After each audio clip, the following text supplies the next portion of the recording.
Shalom, Israel. Most High in Christ blessed. Blessed Sabbath to you. My name is Brother Zerubbabel Bell. What up, Ezra Elazar?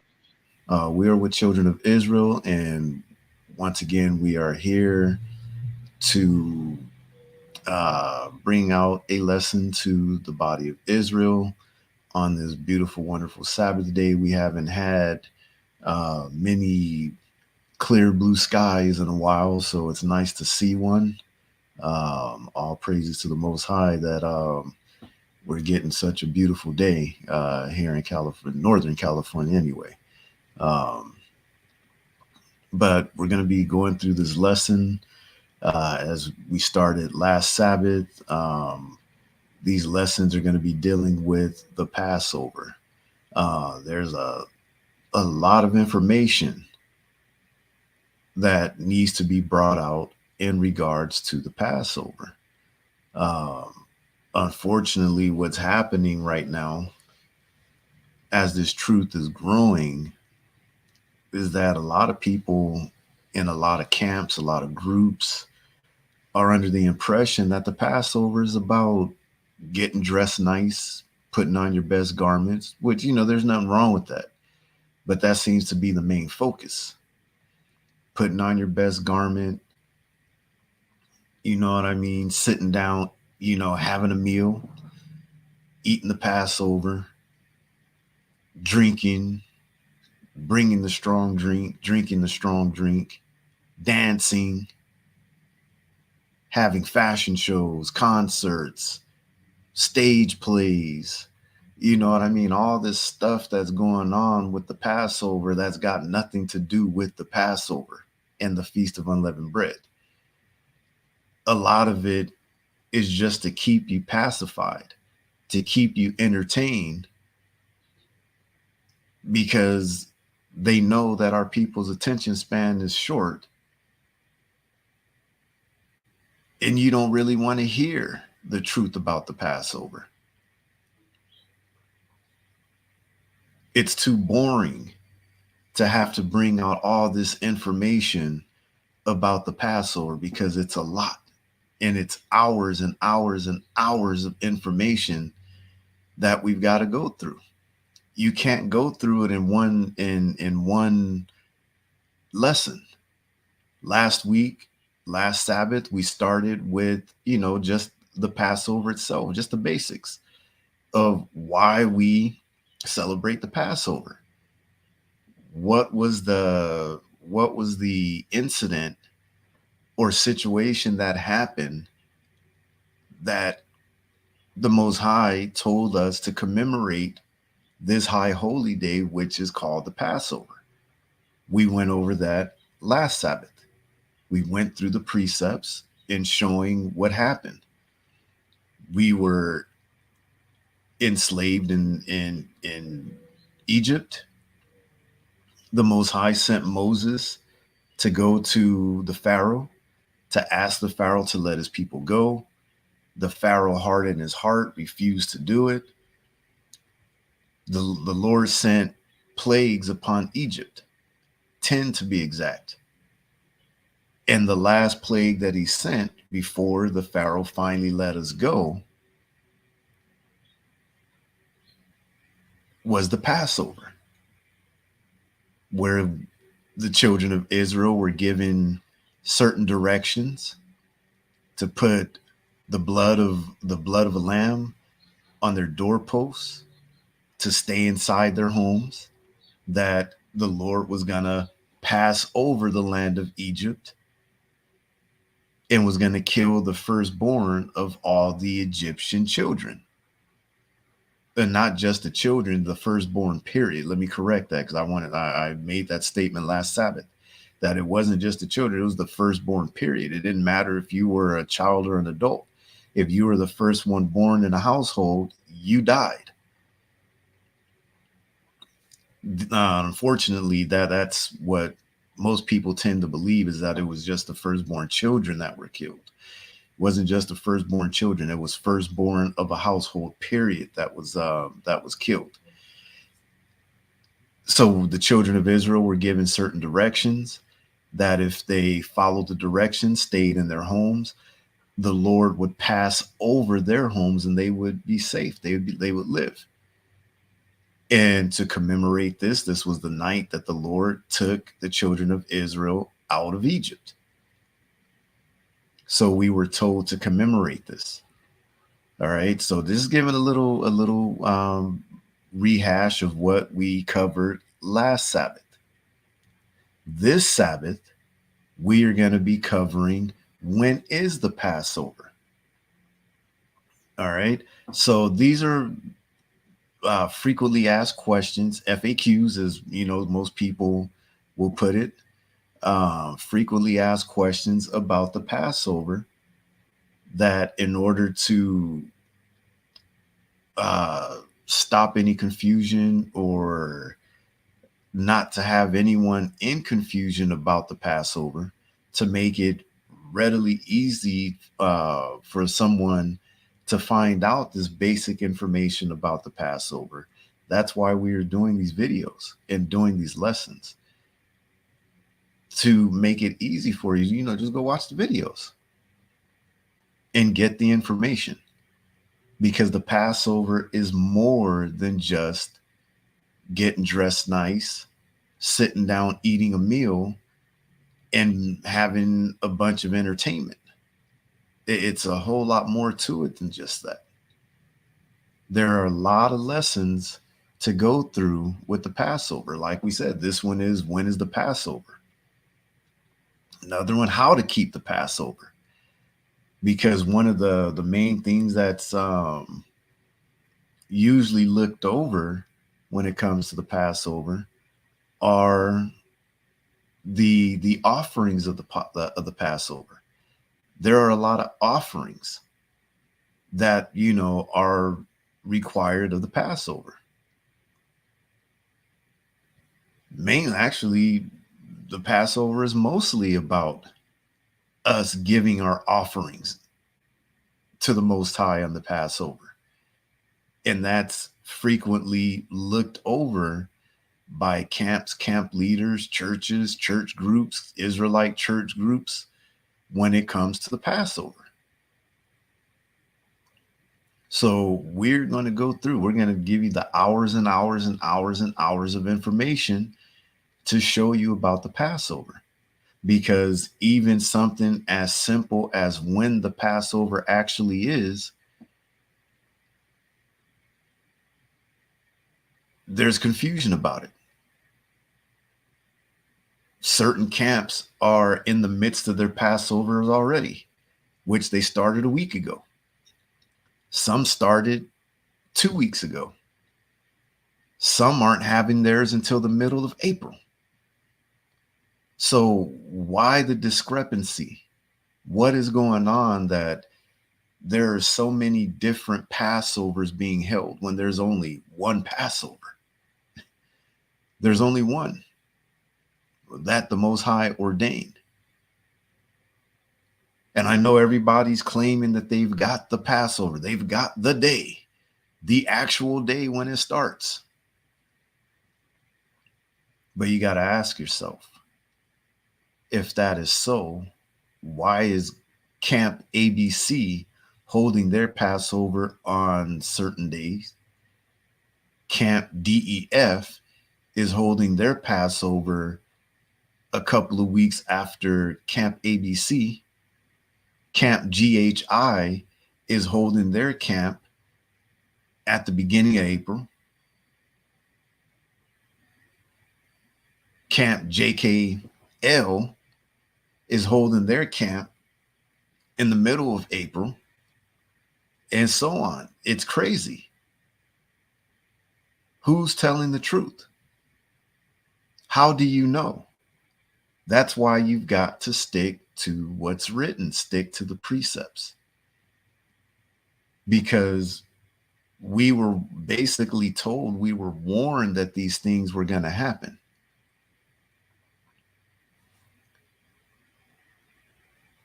There are people that had their Passovers around the same time as we had ours last year. Maybe a week before, maybe a week later. And now all of a sudden they're having their Passover in the middle of April or almost at the end of April. And you got to ask yourself, how did that happen? How did they go from having Passover in March last year, and now all of a sudden they're having their Passover in April this year? What is going on? I can tell you what's going on. Whether they have told their camps, they told their congregations, or haven't told their congregations, they are adding a 13th month, which they are calling the second month of Adar, to the calendar, which is unbiblical. The reason you would have, and we're going to go through it a little bit today, the reason you would have to add a 13th month to the calendar or the second month of Adar is because you're following the moon, which we were not told to do. You cannot find anywhere in the scriptures, written anywhere, where we were told to follow the moon. Specific instructions to follow the moon. You can't find it anywhere. You have some scriptures that may mention the moon or mention the new moon that people are taking and twisting to have you believe that we are to follow the new moon, which, whether it's the dark moon, the crescent moon, or the full moon, it doesn't matter which one you follow. All three of them are going to lead you to have to add a 13th month to the calendar. And we're going to get into that as we go into this lesson. The main issue is that our people need to be retaught, because even ourselves, when we came into this truth, we were taught. First, it was the dark moon for myself. Then it went from the dark moon in the group that I was with to the full moon in the group that I was with. And you're seeing, some of the leaders, they can see there's something wrong. They're trying to figure it out. But because the moon is what we've been taught, that's what they're trying to stick to. But some of our founding forefathers or forefathers from old, even some from the old schools, that's basically started this thing. They didn't have all the information that we've got today. That's why this is called the information age. So they did make some mistakes in some of their teachings and some of their interpretations of scripture. And there's nothing wrong. It's going to happen. This was taken away from us. We're trying to relearn. So in the midst of that, we have to reteach our people. Our people need to be retaught, because a lot of them are still babes in the truth and they don't want to acknowledge it, and they don't want to drop pride and acknowledge that there are just some things that they're not understanding. All right. Grab Hebrews 5 and 12 through 14. We'll start off with that again. The book of Hebrews, chapter 5 and verse 12. For when for the time ye ought to be teachers, ye have need that one teach you again, which be the first principles of the oracles of God, and are become such as have need of milk and not of strong meat. For everyone that useth milk is unskillful in the word of righteousness, for he is a babe. So I know there's going to be questions like, who are you guys? Nobody knows who you are. You guys are just a couple of dudes on YouTube that nobody knows, that think you're going to come and teach all these strong, well-known leaders in Israel the right calendar and the right way to keep the high holy days. Like, you know what? Unfortunately, sometimes it happens that way. You can have somebody that's got years and years and years of knowledge, and someone can come along and barely have any years in the truth and read the scriptures and say, you know what? Oh, wait, that's not what that means. It happens that way. You know what I mean? Some people would profess the Lord spoke to me and gave me the. No, that's not what we're doing. There's a lot of people out there that's because the Lord revealed, and the Lord revealed, the Lord said, the Lord spoke to me. You hear this craziness all the time. That's part of the problem.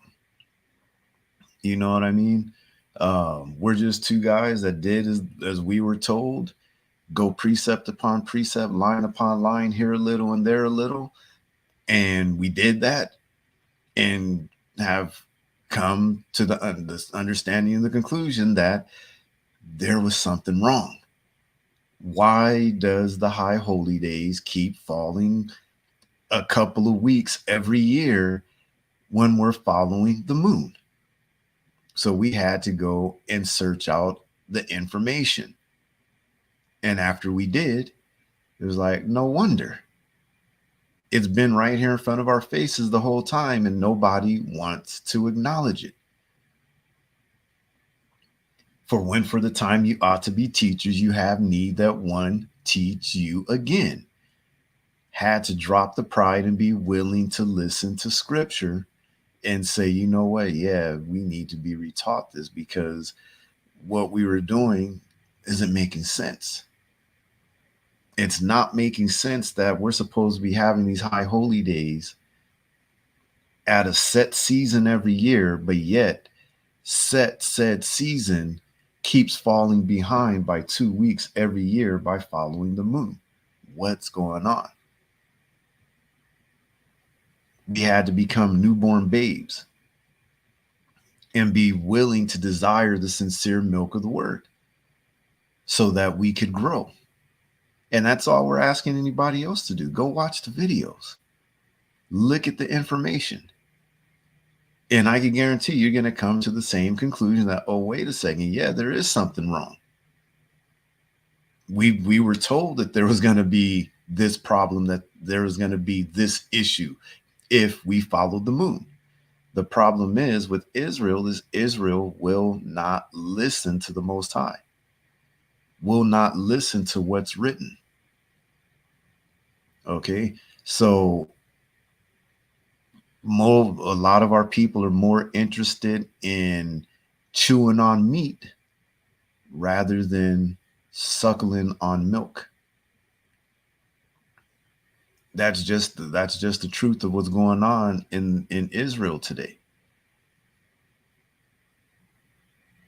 If you want to be a teacher in this truth, you must be willing to humble yourself as a little child and be willing to be retaught. All right. So that's what we're going to do today. We're going to be going over when is the Passover. And all we're asking you is to do what First Peter 2:2 says to do. Go ahead and grab First Peter 2:2. The book of First Peter, chapter 2 and verse 2.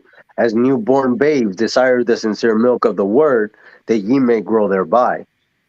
Desire the sincere milk of the word that ye may grow thereby.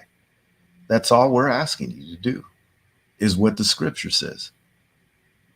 To be as a newborn babe and desire the sincere milk of the word and be willing to be retaught. Not asking any more, not asking any less. We're not putting up a PayPal. We're not putting up what are some of these other payment methods? We're not Cash App. putting none of that up asking for your money. Cash app, yeah, we're not asking for your money. I'm sick of seeing that every time I'm watching somebody, and watching a group teach or any, and they're constantly throwing their PayPal out there, seeing, you know what I mean?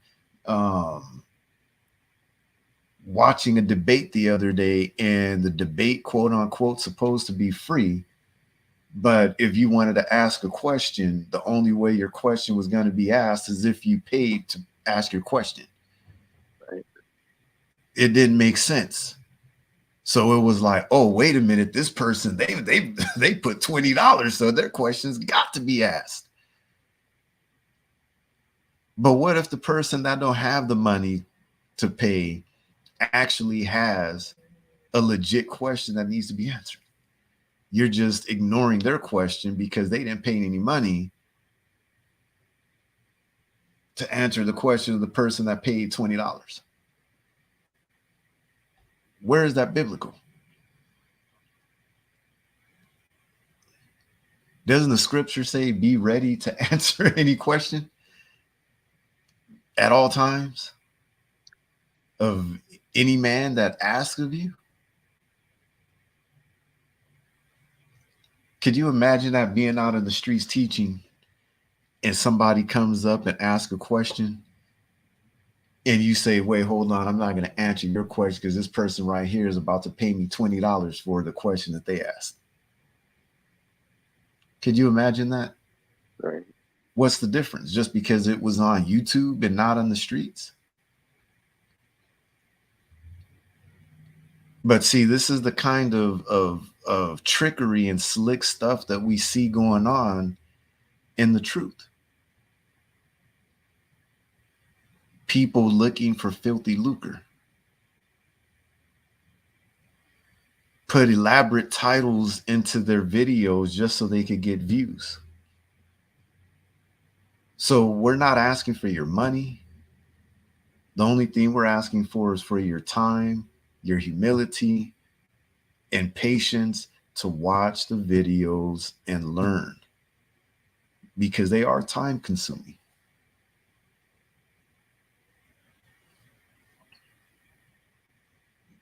But you got enough time to sit back and watch YouTube all day, to be on Facebook all day,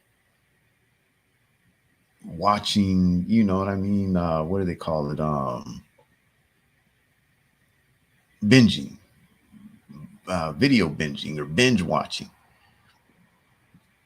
But our people can't take the time to watch a 3, 4, 5 hour video, to learn about the scriptures and what the scriptures are really telling us.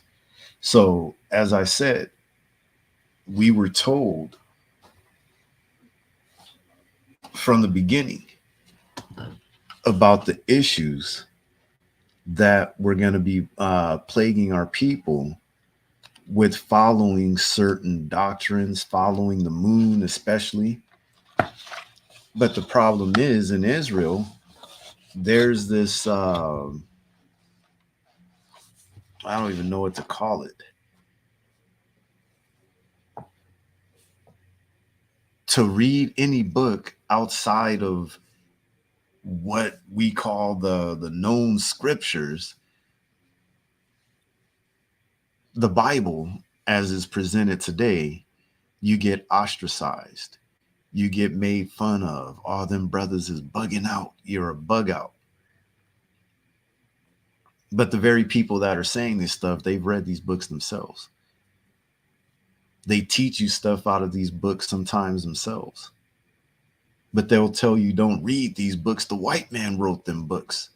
But turn around and teach you out of every other book that Esau wrote in order to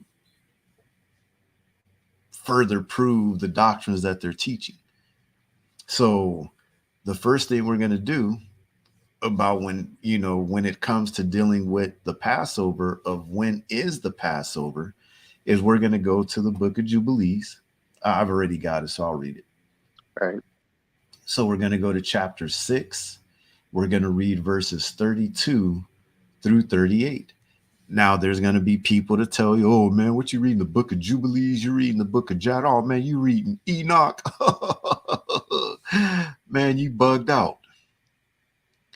No, it's you not reading the books is the reason why you're adding a 13th month to the year, which is not biblical, because the scriptures explicitly tells us that there's 12 months in a year, not 13. But you will disregard what God says to hold to what man says. The scriptures tell us, let God be true and every man a liar. And anybody that's following the moon and telling you that this is the way it is, this is what God told us, commanded us, they are lying to you. Anybody sitting there telling you, yeah, the second month of Adar, we got to add the second month of Adar to the year, because they're giving you a little watered down version or a little watered down explanation as to why they're adding a 13th month to the year. And our people are so gullible, they just sit back like, oh, okay, yeah, that makes sense. Okay. And go along with it. Where you can't find anywhere in the scriptures that we are told to follow the moon and to add a 13th month to the scriptures or to the year. So we're going to the book of Jubilees, chapter 6, verses 32 through 38. It reads, and command thou the children of Israel that they observe the years according to this reckoning, 364 days, and these will constitute a complete year. And they will not disturb its time from its days and from its feasts. For everything will fall out in them according to their testimony, and they will not leave out any day nor disturb any feast. But if they do neglect and do not observe them according to his commandment, then they will disturb all their seasons, and the years will be dislodged from this order.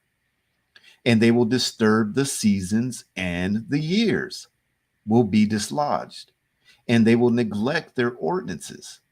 And all the children of Israel will forget and will not find the path of the years, and will forget the new moons and seasons and Sabbaths, and they will go wrong as to all the order of the years. For I know, and from henceforth will I declare it unto thee, and it is not of my own devising, for the book lies written before me, and on the heavenly tablets the divisions of days is ordained, lest they forget the feast of the covenant, and walk according to the feast of the Gentiles, which we are doing, after their error and after their ignorance. For there will be those who will surely make observations of the moon, how it disturbs the seasons and comes in from year to year 10 days too soon. For this reason, the years will come upon them when they will disturb the order and make an abominable day the day of testimony, and an unclean day a feast day. And they will confound all the days, the holy with the unclean, and the unclean day with the holy. For they will go wrong as to the months and Sabbaths and feasts and jubilees. For this reason I command and testify to thee, that thou mayest testify to them. For after thy death thy children will disturb them, so that they will not make the year 364 days only. And for this reason they will go wrong as to the new moons and seasons and Sabbaths and festivals, and they will eat all kinds of blood with all kinds of flesh. So we were told from the beginning that this was going to happen. So you don't have to be Einstein. You don't have to be a genius to put two and two together and get four, in order to take a step back and look at what's going on and say, wait a second. I've been following the moon, and by following the moon, it seems to be falling behind by almost 2 weeks every year. What is going on? To the point which it's actually 10 days. All right. And by the end of 3 years, you're 30 days behind, which you are a full month, in which now you've got to add a month to the year, which they are calling the second month of Adar. Again, where did we get this from? Following the moon.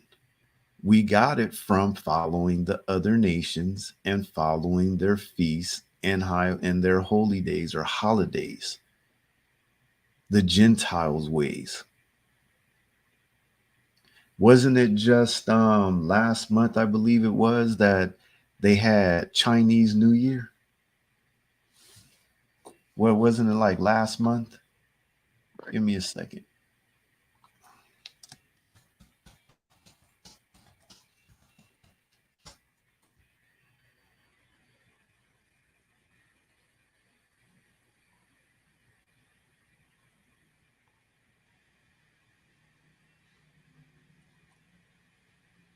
All right, I'm gonna share the screen for a second.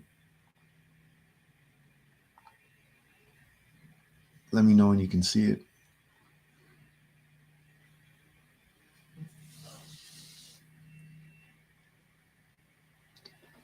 You see, because the people say, oh, we follow a loony solar calendar. No, we didn't. It was the other nations that followed this stuff. This is the Chinese New Year. It's not Chinese showing yet. New Year. Oh, it's not showing yet? Hold on. What No, did I do? Oh, how about now? there it is. All right. Chinese New Year.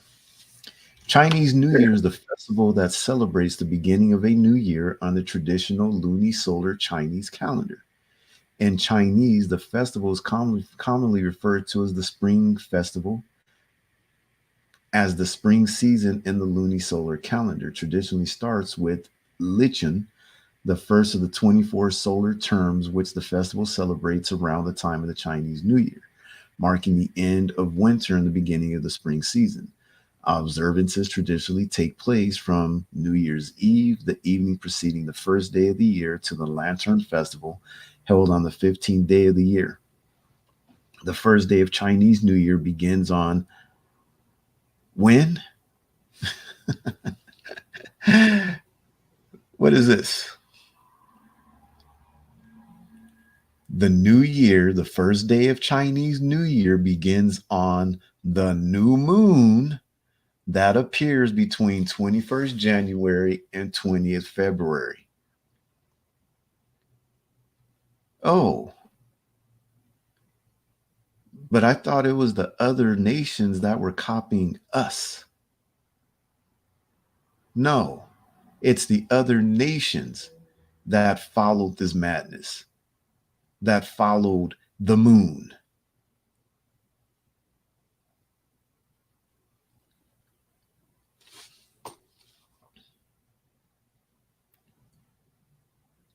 We'll go further. Let's go to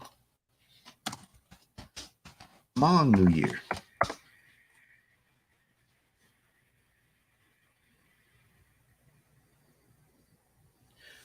Hmong New Year.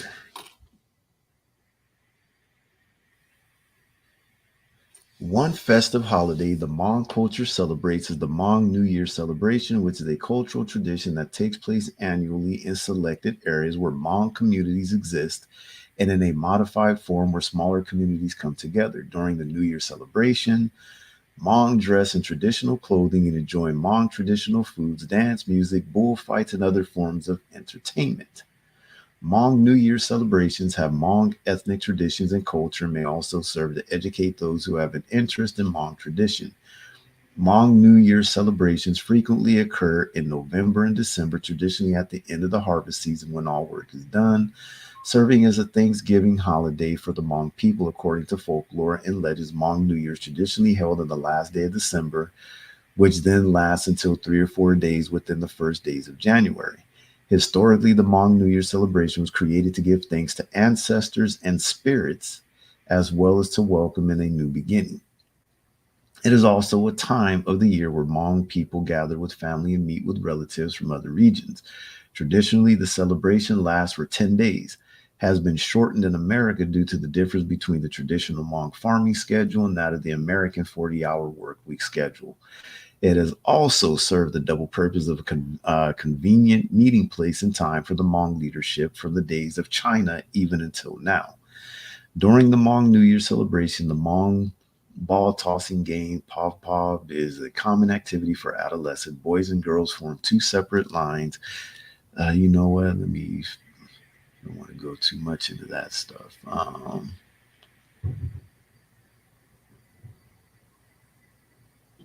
Mm, there's a lot of crazy stuff that goes on. We'll go here. It says the Hmong New Year celebration, specifically based on both religious and cultural beliefs, is an in house ritual that takes place annually in every Hmong household. The celebration is to acknowledge the completion of the rice harvesting season, thus the beginning of a new year, so that a new life can begin as the cycle of life continues.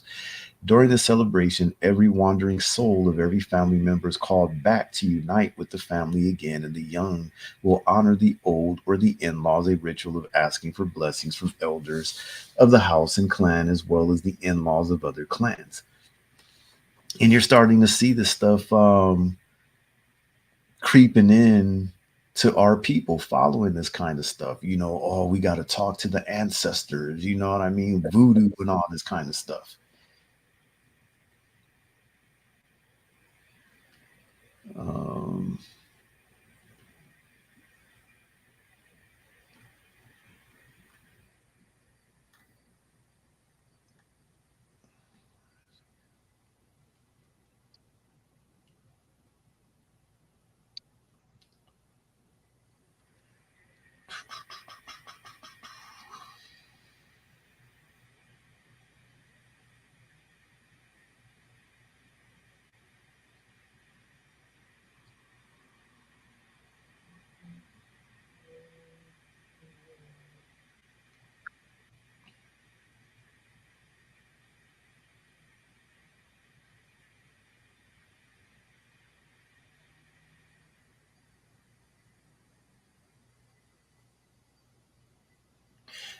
Yeah, you can see all this kind of here. What is this? Talking about the shaman and and all of this. Not everyone gets to become a shaman. They must be chosen by the spirits to become an intermediary between the spiritual realm and the physical world. And Hmong shamanism, a shaman can be a man or a woman. Typically, there is a strong chance for an individual to become a shaman if their family history contains shamans. This is due to the belief that ancestral spirits, including the spirits of shamans, are reincarnated into the same family tree.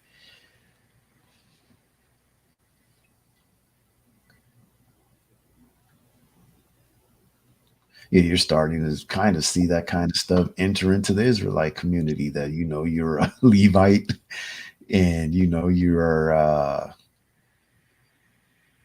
regenerated back onto the earth. That you know what I mean. You're still seeing some of the same kind of stuff. What I'm looking for is to let me type it in, because the Hmong New Year.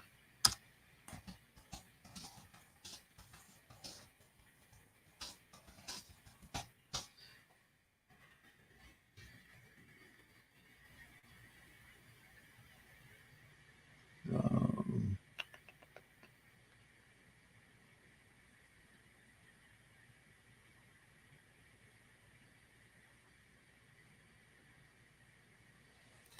because the Hmong New Year, like Chinese New Year, follows the moon.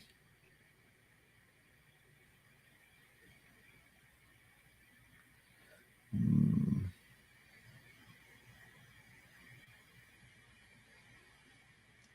Oh, here we go.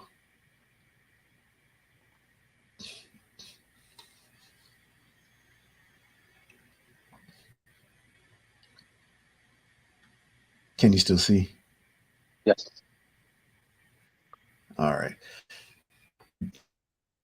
It says Hmong New Year, celebration of harvest, romance, and food. This is from, I don't know, Daily Plain City, Daily Plain. I don't know what this is. Hmong New Year, celebration of harvest, romance, and food. The only major holiday celebrated by the Hmong each year is the New Year celebration.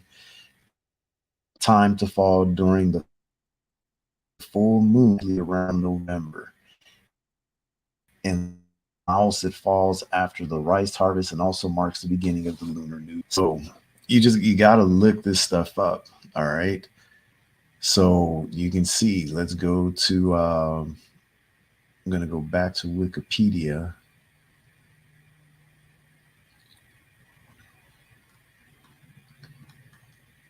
and now type in Cambodian New Year.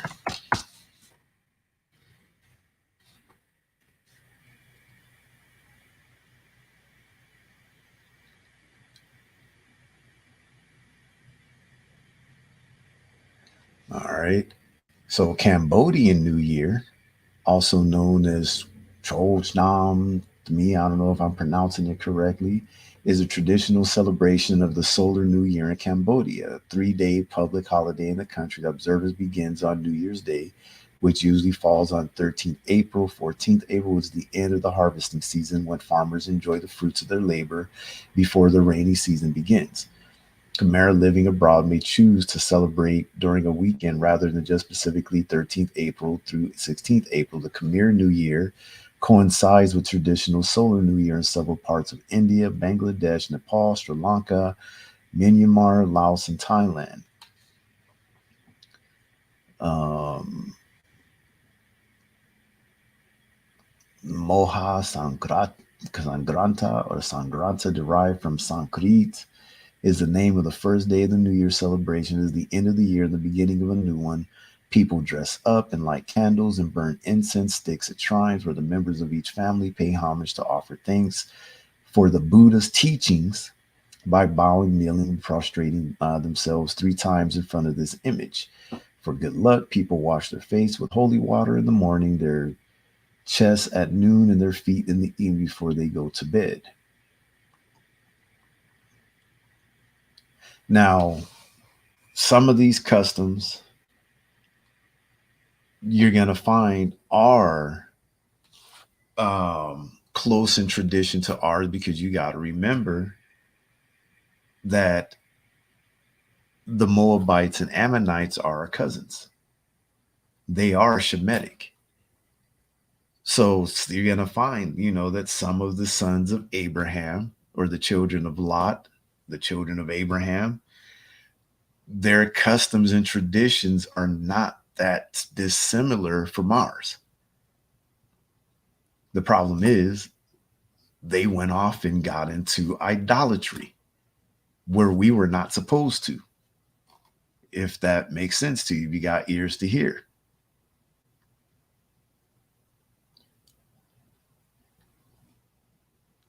New Year's customs. Hmm.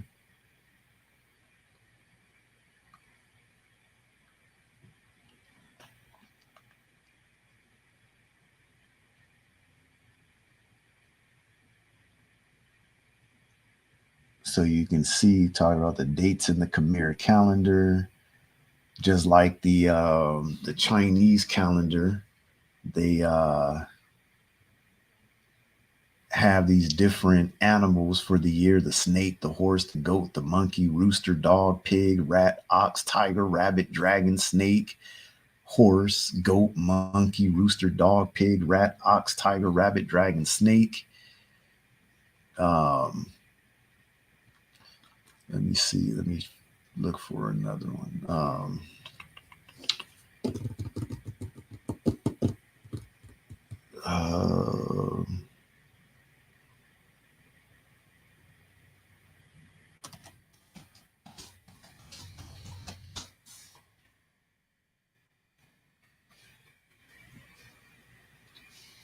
all right, here, the Islamic New Year. The Islamic New Year, also called the Hijri New Year, is the day that marks the beginning of a new lunar Hijri year and is the day in which the year count is incremented. The first day of the Islamic year is observed by most Muslims on the first day of the month of Muharram. The epoch, now, these may be, saying that they're following the lunar, but what you will find is that they're doing exactly what a lot of our brothers are doing. That it's a loony solar calendar, which mainly deals with the lunar, where it's having to deal with the when the new moon falls. right here, as it says. I'm going to skip down right here. It says a day in the Islamic calendar is defined as beginning at sunset. For example, 1 Muharram 1432 was defined to correspond to 7 or 8 December 2010 in civil calendars. Depending on the country, for an observation based calendar, a sighting of the new moon at sunset of 6 December would mean that 1 Muharram lasted from the moment of sunset of 6 December to the moment of sunset of 7 December. While in places where the new moon was not sighted on 6 December, 1 Muharram would last from the moment of sunset of 7 December to the moment of sunset of 8 December. Since the Islamic lunar year is 11 to 12 days shorter than the solar year as counted by the Gregorian calendar, the Islamic New Year does not occur on the same day of the Gregorian calendar every year. So it's the same thing where they're mixing the solar with the lunar. And that's what some of our people are trying to do in this truth. They're trying to, mix the two together. When in reality, you're basically following the moon. Um, let's go up. It says, while some Islamic organizations prefer determining the new month and hence the new year by local sightings of the moon, most Islamic institutions and countries, including Saudi Arabia, follow astronomical calculations to determine future dates of the Islamic calendar. There are various schemas for calculating the fabular Islamic calendar, not based on observation, which results in differences of typically 1 or even 2 days between countries using such schema and those that use actual lunar sightings. So I guess there are some Arab countries that are going away from just using the sighting of the moon, and they're going um, by calculations using mathematical calculations in order to set it. But traditionally, you can see that even the Arabs followed the moon when it comes to their calendars. So um,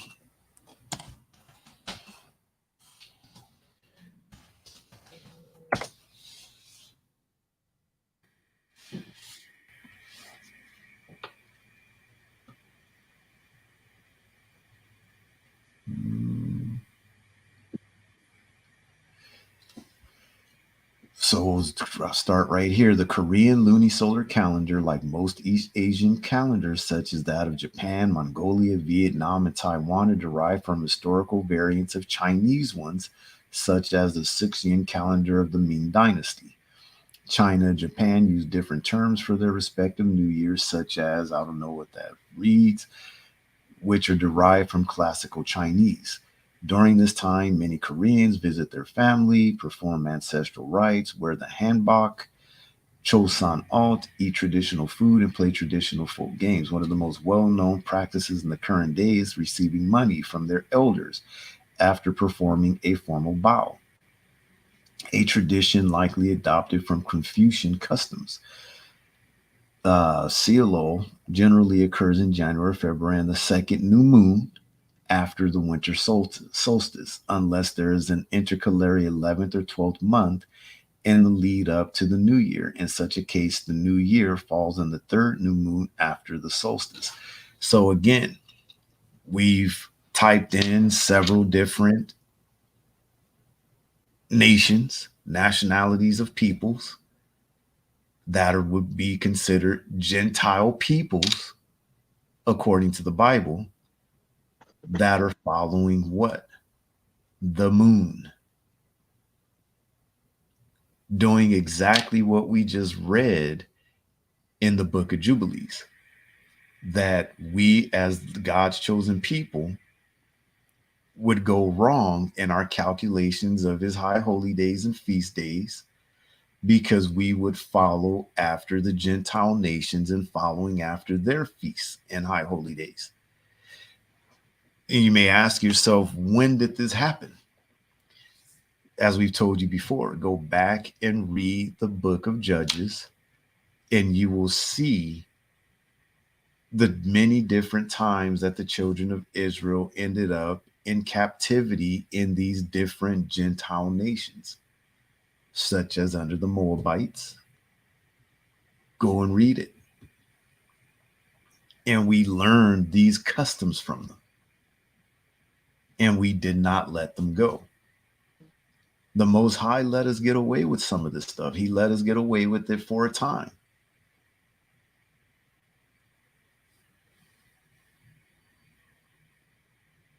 We have to go by what's written.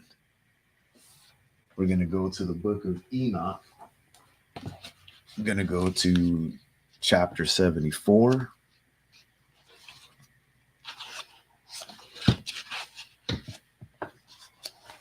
And going to start at verse 12.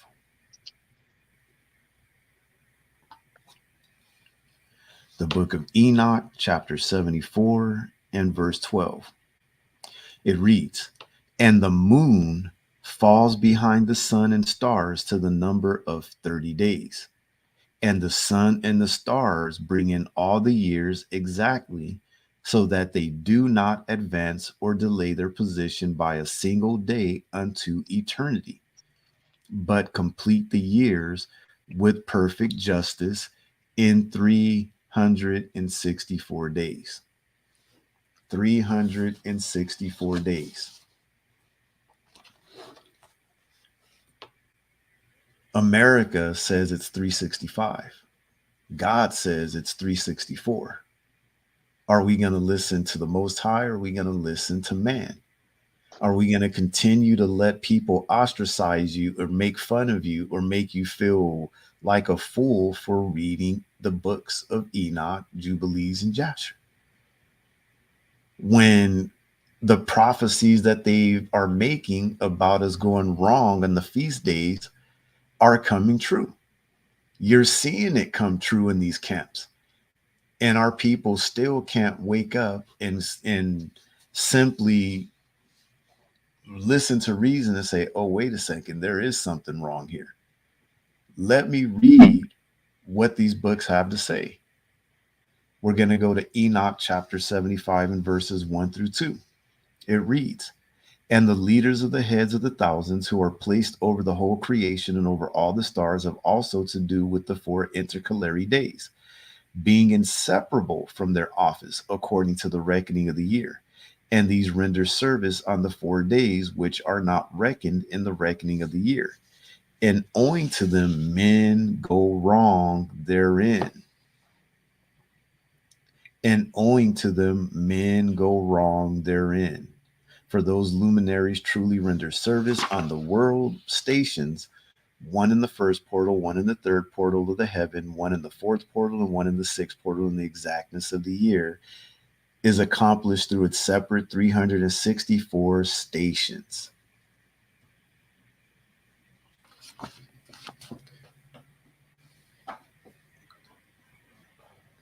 If you want to understand more about the calendar, go watch our videos where we break down the day, the week, the month, and the year. 4 separate videos that are about 3 to 5 hours each, breaking down the day. According to the Bible, when does a day start? Is it morning to morning, or is it evening to evening? We, without a doubt, prove that it is evening to evening. The week, the month, the year. You're talking about just about 20 hours of video of teaching the calendar. And in order for you to understand when the Passover is, you've got to properly understand the Most High's calendar that he gave to the children of Israel, which he actually gave to Enoch first. Enoch had it. King Solomon understood it, which we go over in the videos dealing with the calendar. Just go to the channel, and look them up. We even have them separated by, what do you call them, in categories. We've got basic milk lessons.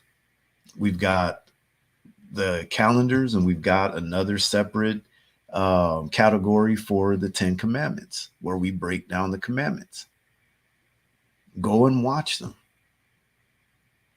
Don't listen to 5 minutes of one of our lessons. Oh man, these brothers is reading out of the book of Enoch. Oh man, they bugged out, and click off the video, because that's what happens. Because people have been made to feel like idiots for reading these books. But we're going to get into the lesson. When is the Passover? Is it in the middle of April, after you've added a 13th month to the calendar? Or is it following the calendar that we are taught from Enoch? That is a set calendar where the Passover comes from year to year on the exact same day, from year to year without fail. Which one is it? Let's go to the book of Romans, chapter 15 and verse 4. The book of Romans, chapter 15 and verse 4. For whatsoever things were written aforetime were written for our learning, that through patience and comfort of the scriptures might have hope. That we, through patience and comfort of the scriptures, might have hope. For whatsoever things were written aforetime were written for our learning. The book of Enoch was written aforetime. The book of Enoch was found amongst the Dead Sea Scrolls. That's been proven. Our forefathers were following the Enoch calendar. As I said, there's so much information about the Passover that we have to bring out that it cannot be done in one lesson. You still got how to keep the Passover. This is just dealing with when. Last Sabbath, we dealt with just the Passover itself and why the Passover was implemented. You also have to go into the times of Christ. We have another lesson about the washing of feet. What did that have to do with the Passover? The Passover lamb. What does that have to do with the Passover? We have a whole nother lesson dealing with the Passover meal itself, breaking down the significance of the Passover meal. A whole nother lesson dealing with the death, burial, and resurrection of Christ, which has to do with the Passover. All of these lessons are 3, 4, 5 hours long because there are a lot of precepts that have to be brought out in order for you to fully understand. People forget about the most basic things of the Passover because they're more worried about putting on shows, entertainment, and making the Passover fun and delightful, which the Passover should be fun and delightful. But isn't that the reason that we went into captivity to begin with? Because we didn't want to celebrate the Most High's high holy days and keep his commandments with joyfulness and gladness of heart? For the abundance of all things, therefore shalt you serve your enemies. Isn't that what he told us? So we don't want to keep it with joyfulness and gladness of heart. So we create things to make Passover joyful. So we add in having a concert, having a stage play.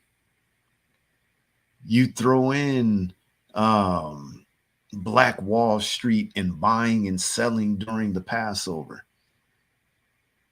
Isn't that why Christ went into the temple and started throwing over tables and threw a fit in there? Because they turned the house of the Most High into a den of thieves.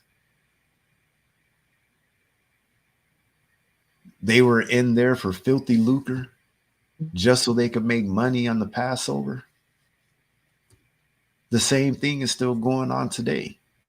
People are holding Passover so that they could make money. They could get the filthy lucre.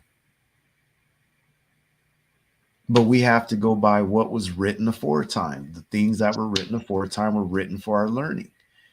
The only way we're going to come to understand that the moon is leading us astray is by reading what was written before. And what was written before that we just read out of Jubilees was that we would start following the traditions of the Gentiles and we would go wrong as to our calendar and following what was written and hold our feast days at the wrong times and wrong seasons and days and months and years.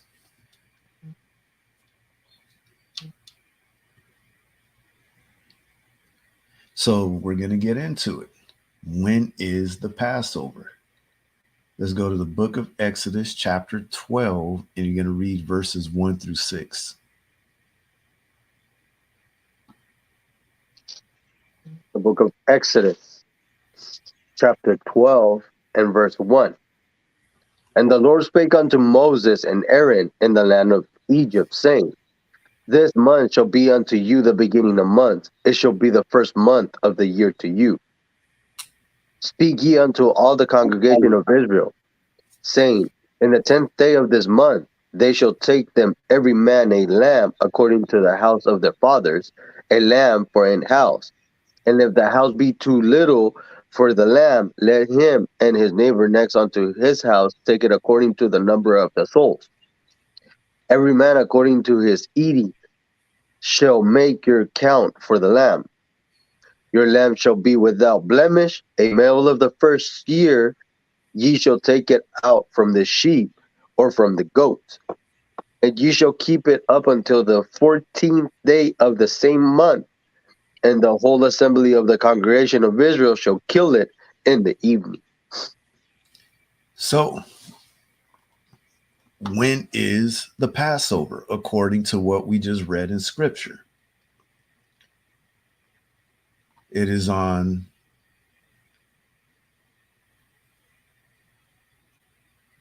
the first month of the year, which he says this is the first month of the year for us.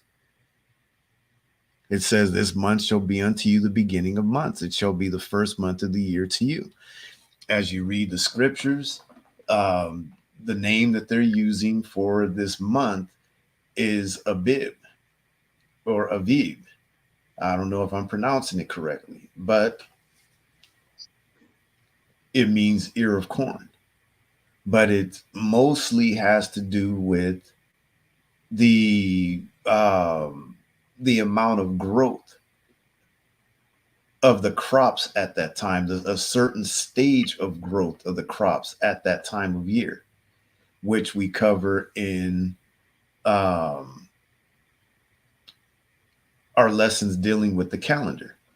So he says that it is in the first month, or this is the first month of the year for us. On the 10th day of the month, we're supposed to get a lamb and set it apart. So he's giving specific instructions.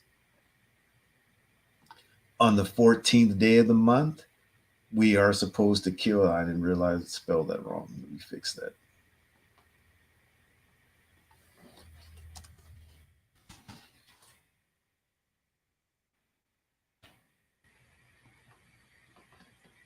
So on the 14th day of the month, we're supposed to kill it in the evening. So now the question is it the evening of the 13th day starting the 14th day? Or is it the evening of the 14th day starting the 15th day?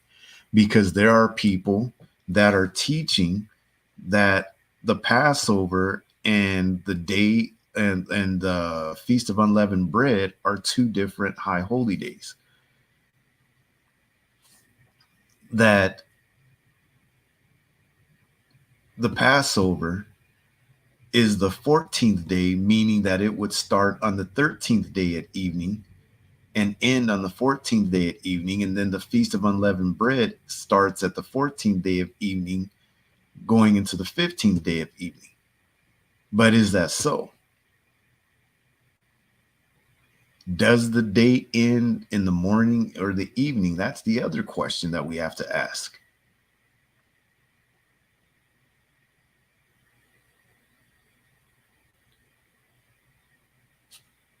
Is it day to day, morning to morning, or is it evening to evening? Let's go to Judges 19 and 9.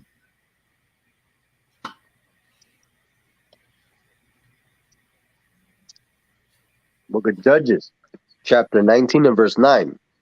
And when the man rose up to depart, he and his concubine and his servant, his father-in-law, the damsel's father, said unto him, Behold, now the day draweth towards evening. I pray you tarry all night. Behold, the day groweth to an end. Lodge here, that thine heart may be merry, and tomorrow get you early on your way, that thou mayest go home. So, according to Judges 19 and 9, the day comes to an end when it's coming towards evening, which means that when that day ends at evening, a new day begins at evening. So, according to Judges 19 and 9, there is no way in the world that we were following morning to morning. So, that morning to morning doctrine is gone. Anybody following it, you're not following scripture. There is nowhere in the scriptures that says that we follow morning to morning. That's why we are told to kill the lamb on the 14th day of the month at evening, because the 14th day is drawing to a close and the 15th day is coming to a begin. And as last week as we went through and read about the Passover itself, when the Lord went through the land and killed the firstborn of the Egyptians, what night was that happened? It was the 15th day of the month at evening, the 14th day of the month at evening, which was the 15th day. If you've got ears to hear. So which one is it though? 13th, 14th, or 14th, 15th? Go back to Exodus 12 and 6 again. Read verse 6 again.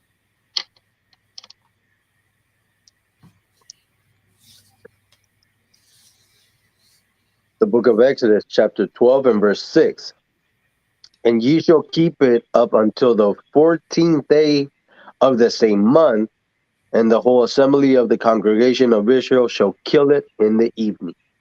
So this is the problem, that the people that are following that it's the at the beginning of the 14th day, which means it's the 13th day at evening, are misunderstanding what is being written.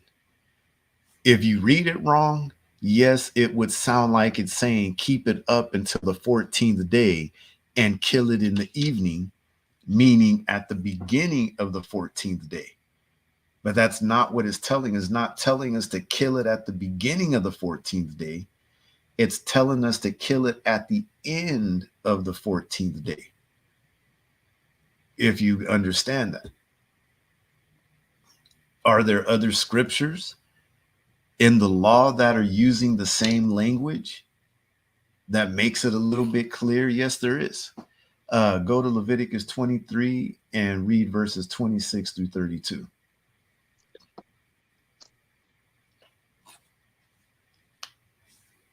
The book of Leviticus, chapter 23 and verse 26. And it says, And the Lord spake unto Moses, saying, Also on the 10th day of this 7th month, there shall be a day of atonement. So on the It, 10th day of this seventh month, there shall be a day of atonement. Listen closely to it. On the 10th day, read. it shall be an holy convocation unto you, and ye shall afflict your souls, and offer an offering made by fire unto the Lord. And ye shall do no work in that same day, So you shall do no work in that same day. What day? That 10th day of the month. Why? Read. for it is a day of atonement, to make an atonement for you before the Lord your God. Read on. For whatsoever soul it be that shall not be afflicted in that same day, he That shall shall be cut not off. be afflicted in that same day. What same day? That 10th day. Read. He shall be cut off from among his people. Uh huh. And whatsoever soul it be that doeth any work in that same day, That same day. What day? That 10th day. Just like this person that doesn't afflict their soul in that same day. Read on. the same soul will I destroy from among his people. Read on. Ye shall do no manner of work. It shall be a statute forever throughout your generations and all your dwellings. It shall be a statute forever throughout your generations and all your dwellings. There's people claiming we don't have to do the Day of Atonement anymore. Read on. It shall be unto you a Sabbath of rest, and ye shall afflict your souls in the 9th day of the month at evening. From evening unto evening shall ye celebrate your Sabbaths. So, wait a minute. At the beginning of this passage, it said on the 10th day of the month that we're supposed to do the Day of Atonement. Now, all of a sudden, it's saying the ninth day. So, does that mean that there's two separate Day of Atonements now? One that we do on the ninth day at evening, and then another one that we do on the 10th day? No, it's talking about the ninth day at evening, which is the beginning of the 10th day. You just got to understand how the Most High speaks sometimes in the scriptures. And it's the same thing that was going on in Exodus 12. That on the 14th day at evening, which is the beginning of the 15th day, just like dealing with the Day of Atonement at the ninth day at evening, which is the beginning of the 10th day, because it's the 10th day from even to even. That's why it says, It shall be unto you a Sabbath of rest, and ye shall afflict your souls, and the ninth day of the month at even, from even unto even, which is from the beginning of the 10th day until the end of the 10th day. From that evening beginning the 10th day until the evening ending the 10th day, you are going to celebrate that Sabbath if you've got ears to hear. Not Leviticus, Exodus 12 and 6 is in no way saying that the Passover begins on the evening of the 14th and goes into the evening of the 14th. It is not saying that whatsoever. It's telling us that at the evening of the 14th, which is the beginning of the 15th day, is when the lamb is killed and the Passover begins. Lord's will, that's clear to you. Let's go to Leviticus 16 and 29 through 31.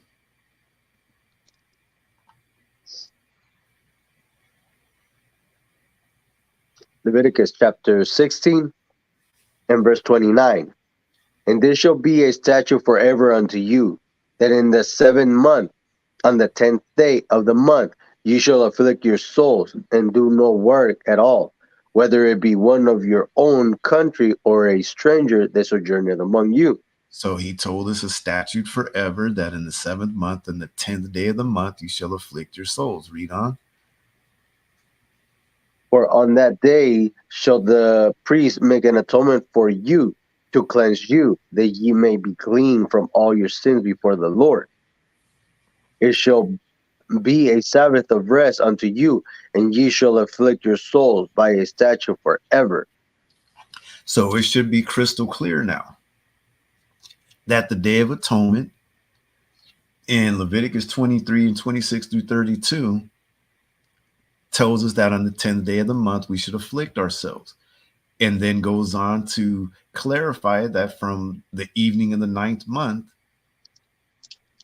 I mean, the evening of the ninth day of the seventh month, sorry about that, from even to even, we should celebrate the Sabbath. Leviticus 16 and 29 through 31 repeats the same thing, that it is the 10th day of the month. So it should be clear that it is talking about the 10th day of the month. The only way that you can come to a conclusion that it's not talking about the 10th day of the month is if you're not comprehending what you're reading, such as what is going on when people are reading Exodus 12 and 1 through 6 and coming to the conclusion that there's two separate days. The 14th day is the Passover, and then the 15th day on is the day of unleavened bread. It's not what's going on. Let's go to Exodus 12 and 18.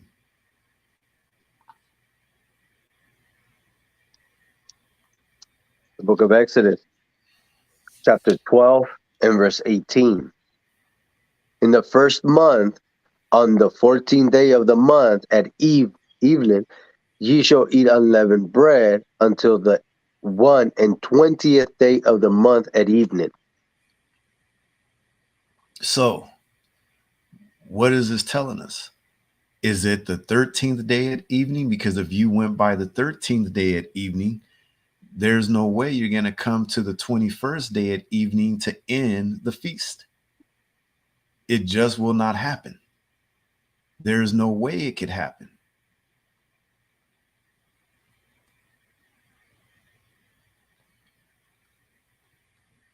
Give me 1 second.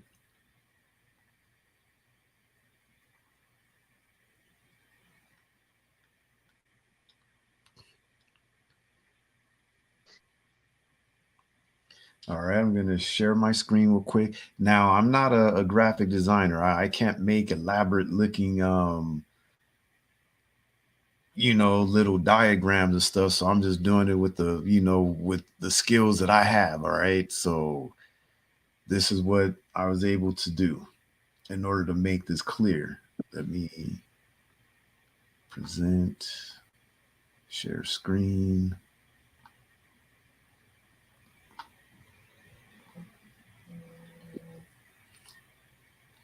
All right, let me know when you can see it. We should be able to see it now. All right, we can see it and see ourselves.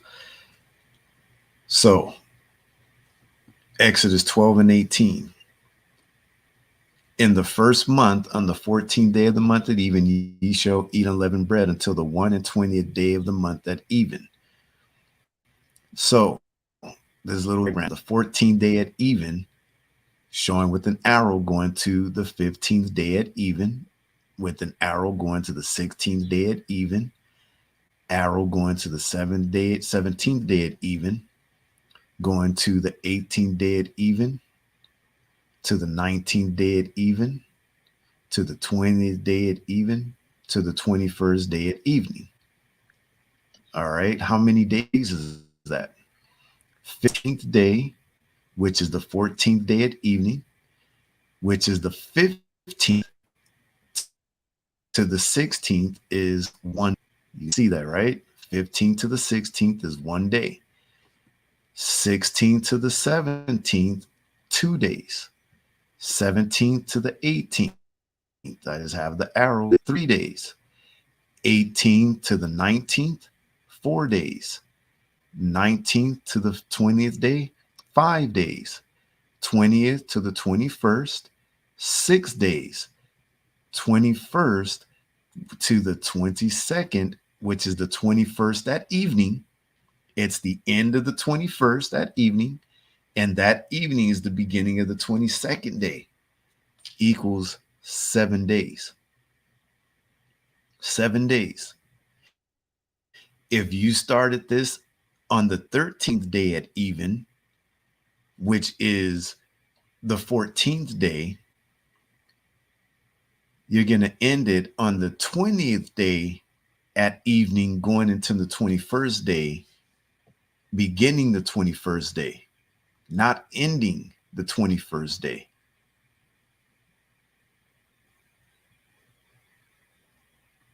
If that's clear to you, Lord's will, that is clear. All right.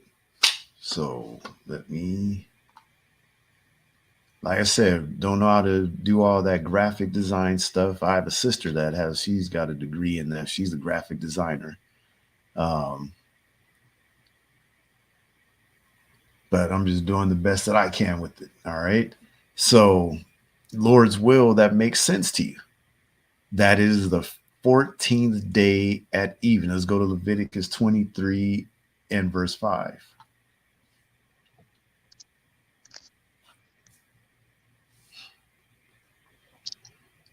The book of Leviticus, chapter 23 and verse 5.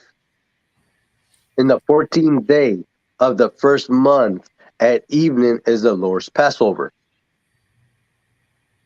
This is where the confusion comes because they say, see, it says in the 14th day of the first month, it's the Lord's Passover. Read on. Uh, and on the 15th day of the same month is the feast of unleavened bread unto the Lord. 7 days ye must eat unleavened bread. There are some of our brothers that are reading Leviticus 23 and 5 and going, oh, see, they're separate. It's telling us plain. The Passover is the 14th and unleavened bread is the 15th. You're not understanding how the Most High speaks. He's telling us the same thing. The 14th day at evening is the 15th day. It's no different than him saying, um, for Jacob, my servant's sake, and Israel, mine elect. Is he talking about two separate nations of people? Or is he talking about the same people? He's talking about the same people using two different words, two different names, Jacob, Israel. Same thing here. It's talking about the same day. 14th day at evening, 15th day. You just got to have ears to hear it. Read on. In the first day ye shall have an holy convocation, ye shall do no servile work therein. But ye shall offer an offering made by fire unto the Lord. 7 days, and the 7th day is an holy convocation. Ye shall do no servile work therein. 7 days. If they were separate, that would make 8 days.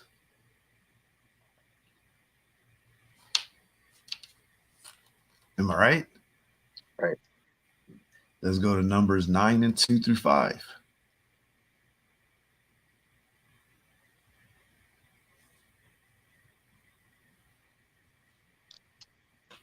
The book of Numbers, chapter 9 and verse 2. Let the children of Israel also keep the Passover at his appointed season. In the 14th day of this month at evening ye shall keep it in his appointed season, according to all the rites of it, and according to all the ceremonies thereof shall ye keep it. And Moses spake unto the children of Israel that they should keep the Passover.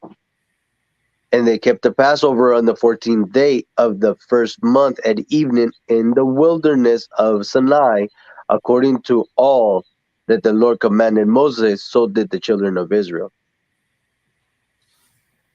So here it is again. 14th day at even. Keep the Passover. They kept the Passover. 14th day at even. Let's go to Numbers 28 and 16 through 17. See, what's happening is that some of our brothers in the truth are reading these precepts. They're reading Leviticus 23 and 5. They're reading Numbers 9 and 2 through 5. They're reading Numbers 28 and 16 through 17. Go ahead and read it. The book of Numbers, chapter 28 and verse 16. And it says, "And in the 14th day of the first month is the Passover of the Lord. And in the 15th day of this month is the feast of 7 days. The feast 7 days shall unleavened bread be eaten."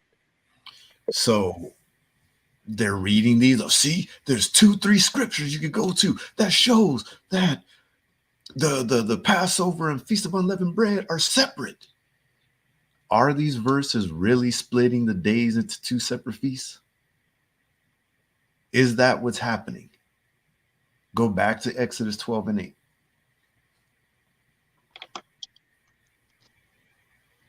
The book of Exodus, chapter 12 and verse 8.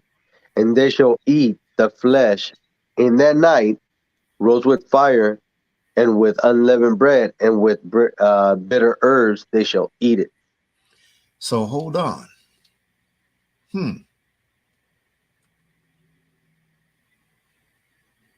The lamb and the unleavened bread are eaten the same night.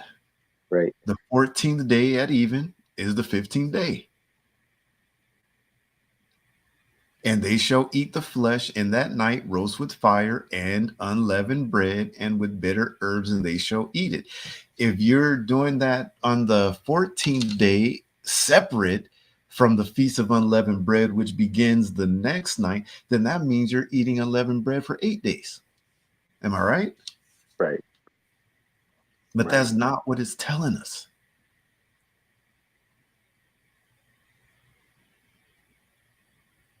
Go to Mark 14:12. Let's go to the time of Christ for a second and see what's going on. Is it separate? 14th day Passover, 15th day Feast of Unleavened Bread starts.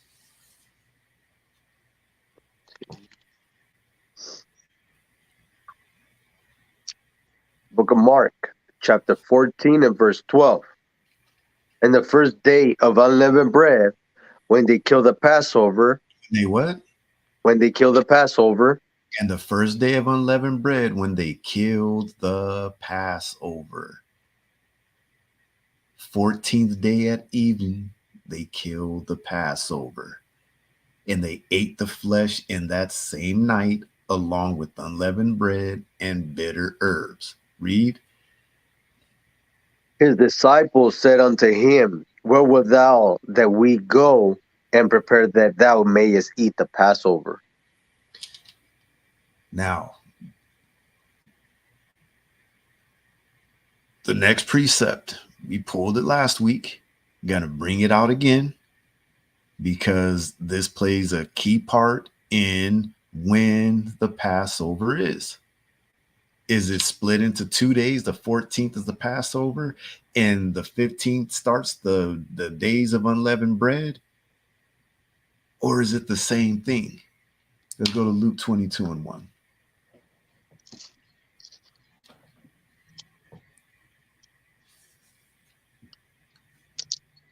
The book of Luke, chapter 22 and verse 1.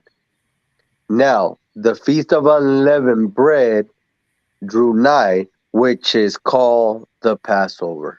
Now the feast of unleavened bread drew nigh, meaning it was coming close. It was coming to start, which is called the Passover. The feast of unleavened bread and the Passover are the same thing. Same thing, same night, eaten together. Lamb, bread, bitter herb. It's the Passover. Drop down to verse 7. Uh, the book of Luke, chapter 22 and verse 7. "Then came the day of unleavened bread, when the Passover must be killed." Telling you it's the same day. Now the feast of unleavened bread drew nigh, which is called the Passover. Then came the day of unleavened bread when the Passover must be killed. The Passover was killed on the 14th day at evening, eaten with the lamb, eaten with the unleavened bread, eaten with the bitter herbs. The same night, not on two different nights.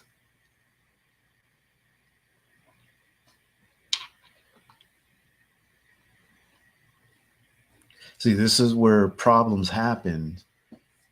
Um, where Passovers become just a night of partying and, doing a lot of other stuff that is not written in the scriptures. And then the mindset is, well, it's not on the Passover. It's not on the Passover. We didn't have our concert on the Passover night. We didn't have our fashion show on the Passover night. We didn't have our stage play on the Passover night. We didn't have our DJ party on the Passover night, our concert on the Passover. You know what I mean? All of these excuses are made. It wasn't a Passover night. We had our Passover and then we did this other stuff to justify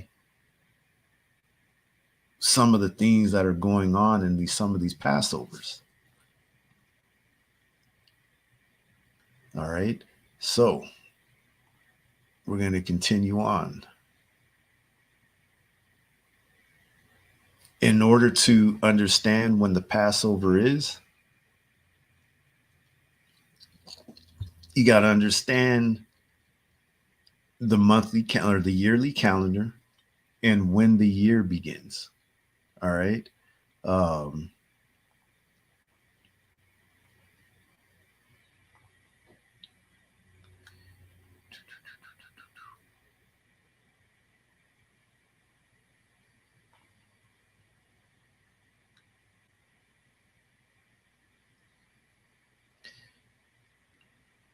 I'm going to share my screen again. Now, in order to get understanding of this, let's go to Genesis 1 and 14 through 19. You have to go and watch our full video on the calendar, our videos on the calendar, because there's too much information for us to try and go through, the calendars all over again. You know what I mean? Teaching the day, the month, or the week, the month, the year, all in one lesson today. It would never happen. But just to give you a brief understanding of what's going on. So when does the year begin? You know what? Give me a second. Let me click this off. All right.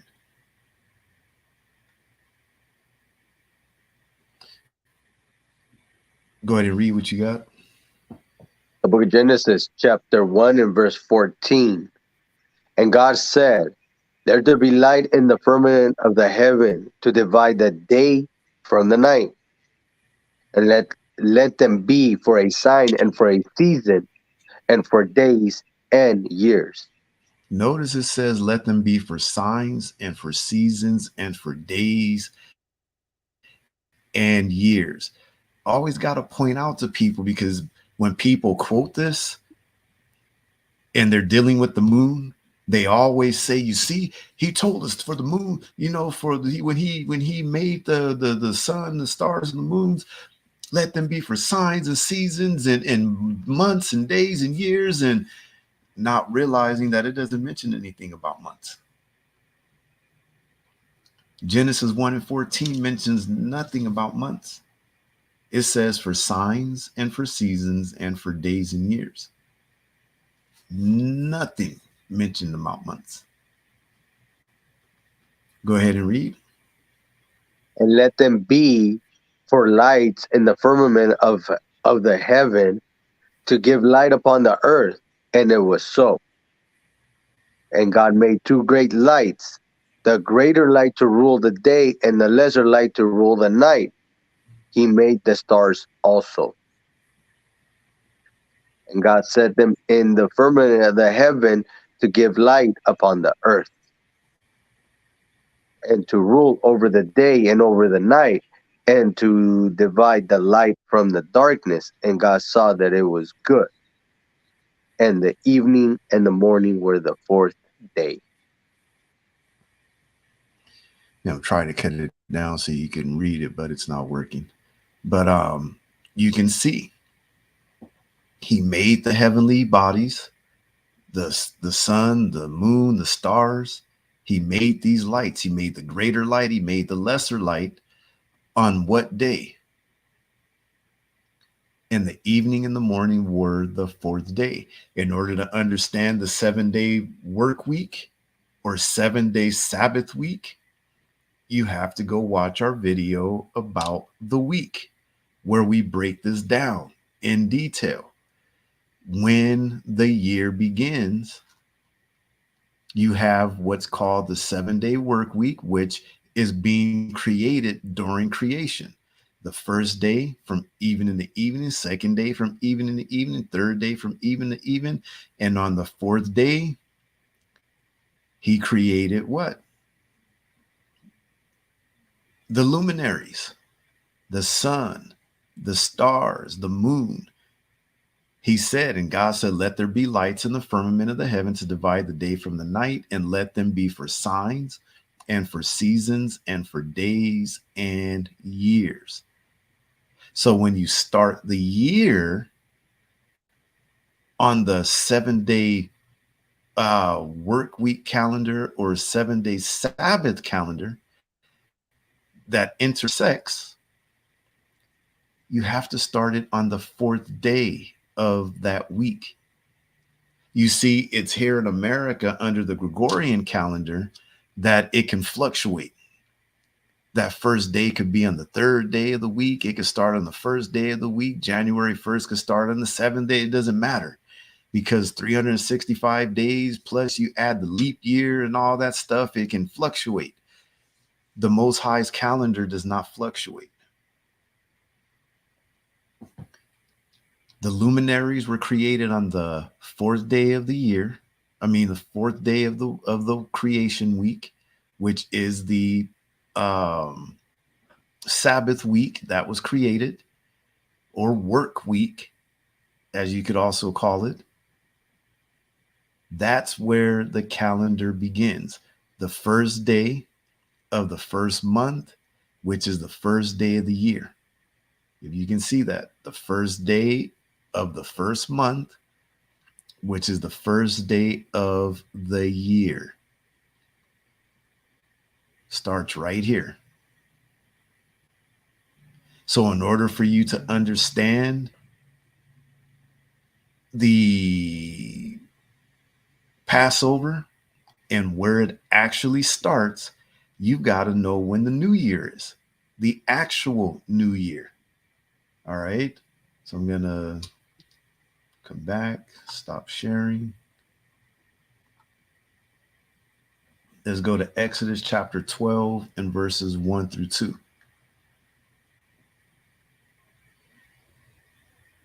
The book of Exodus, chapter 12, and verse 1. And the Lord spake unto Moses and Aaron in the land of Egypt, saying, This month shall be unto you the beginning of months. It shall be the first month of the year. It shall be the first month of the year to you. So this was in the land of Egypt when he was explaining everything about the Passover. Go to Exodus 13 and 3 through 4.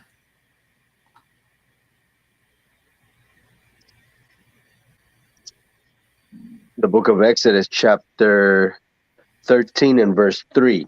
And Moses said unto the people, Remember this day in which ye came out of Egypt, out of the house of bondage. For by strength of hand the Lord brought you out from this place. There shall no leavened bread be eaten. This day came ye out in the month of Bib.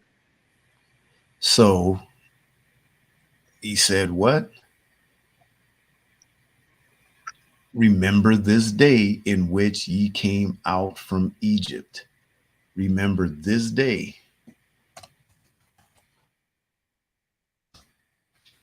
What day?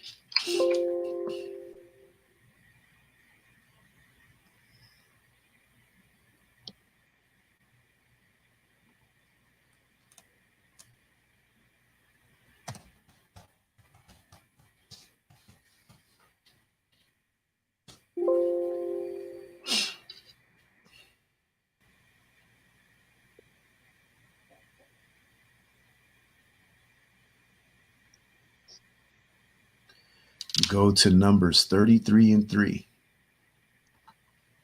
What day is he talking about in Exodus 13 and 3? And Moses said unto the people, remember this day in which ye came out from Egypt out of the house of bondage. What day was that? Book of Numbers, chapter 33 and verse 3. And they departed from Rameses Oh, in the Ramsey. first Ramses in the first month, on the 15th day of the first month, on the morrow after the Passover. The children of Israel went out with a high hand in the sight of all the Egyptians. And they departed from Ramses in the first month on the 15th day of the first month on the morrow after the Passover. See, this is another one that gets some of these guys that want to separate the Passover from Feast of Unleavened Bread to say, you see, it was the morrow after the Passover. The morrow could just simply mean the early morning, or the next day, meaning daytime. That's all it simply means, on the morrow. Like last night, if I was talking to Ezra and I say, you know what, tomorrow morning or tomorrow, I'm gonna, we're gonna, bring out the lesson about the Passover. He knows I mean tomorrow morning, even though it's the same day. Right. He'll know what I'm talking about. And they departed from Ramses in the first month on the 15th day of the first month. That was the day that we were to remember. Moses said unto the people, remember this day in which ye came out from Egypt, out of the house of bondage. For by strength of hand the Lord brought you out from this place. There shall no leavened bread be eaten. This day came ye out in the month Abib. So we already talked about Abib is not the name of the month. Um, we broke it down in detail in the lesson about the month, about what Abib actually is. All right. So, um, according to Enoch, the first intercalary day of the first month begins at the time when the days and night are exactly even. There's exactly the same amount of daylight um, as the night, which is what? The true equinox. And we go through, in the lessons and we show how the equinoxes were changed. They were changed by the Pope. I can't remember which Pope it was that changed it. We go through and we show that how the actual equinox is on the 16th day of the Gregorian year. All right. Um,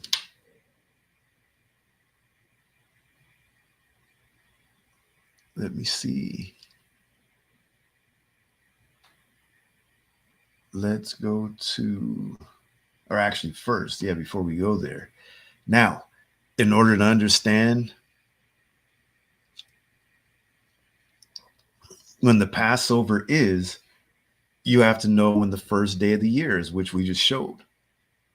First day of the year begins on the fourth day of the 7 day work week. And then you have to count from there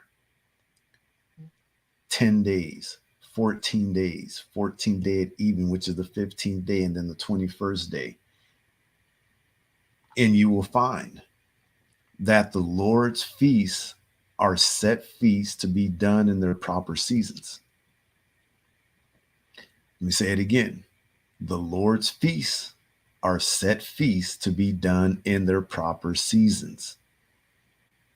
And what do you mean by proper seasons? Number one, the days and months and times that he gave.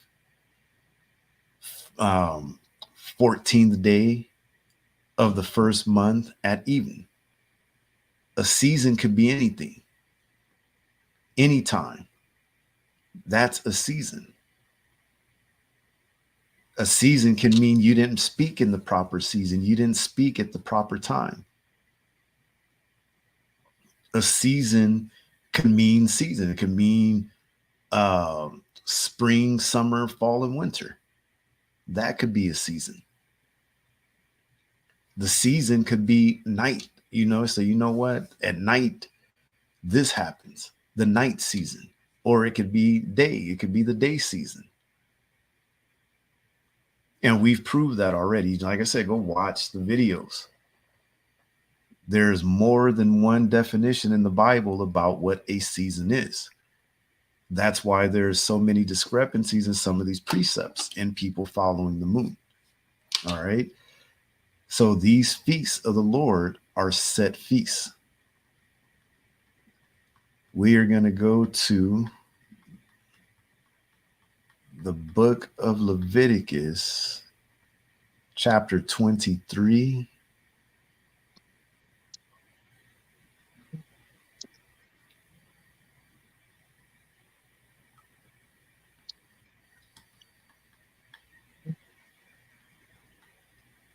Chapter 23. And start at verse 1. Hold on, let me fix this.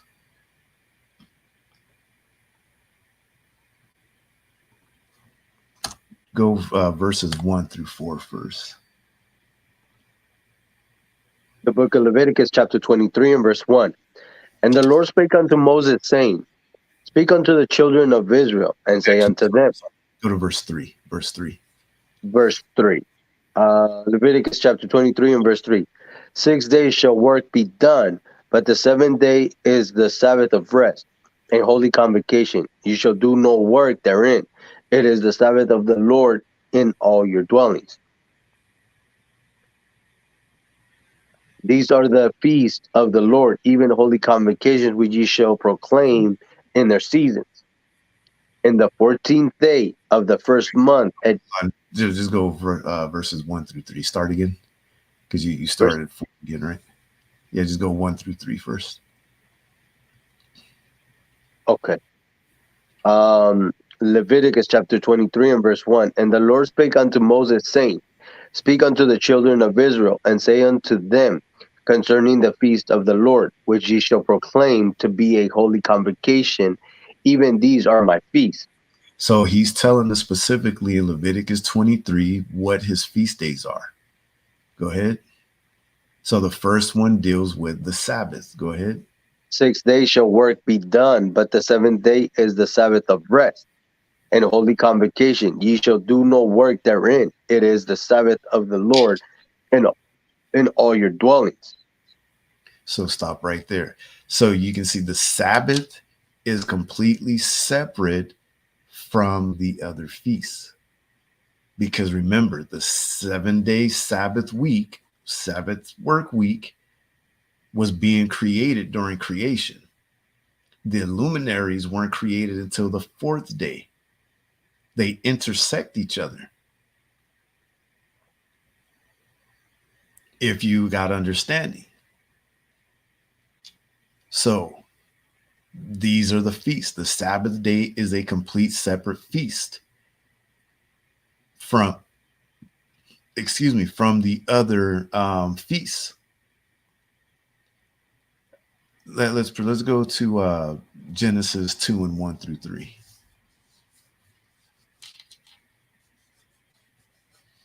The book of Genesis, chapter 2 and verse 1. Thus the heavens and the earth were finished, and all the host of them.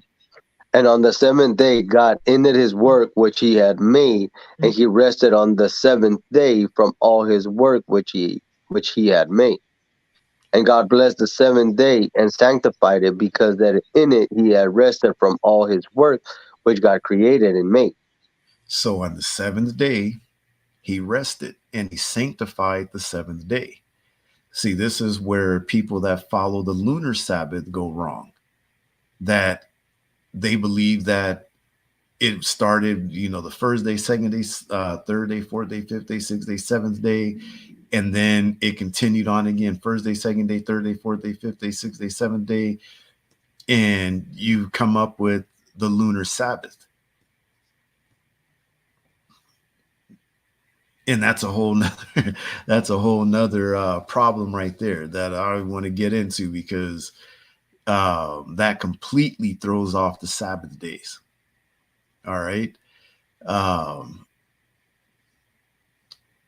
but we're trying to show you right now that the Sabbath day, the 7 day work week, is separate from the uh, the days of the months and the years.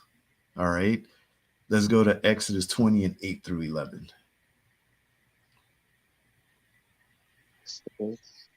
Exodus 20 and 8 through 11.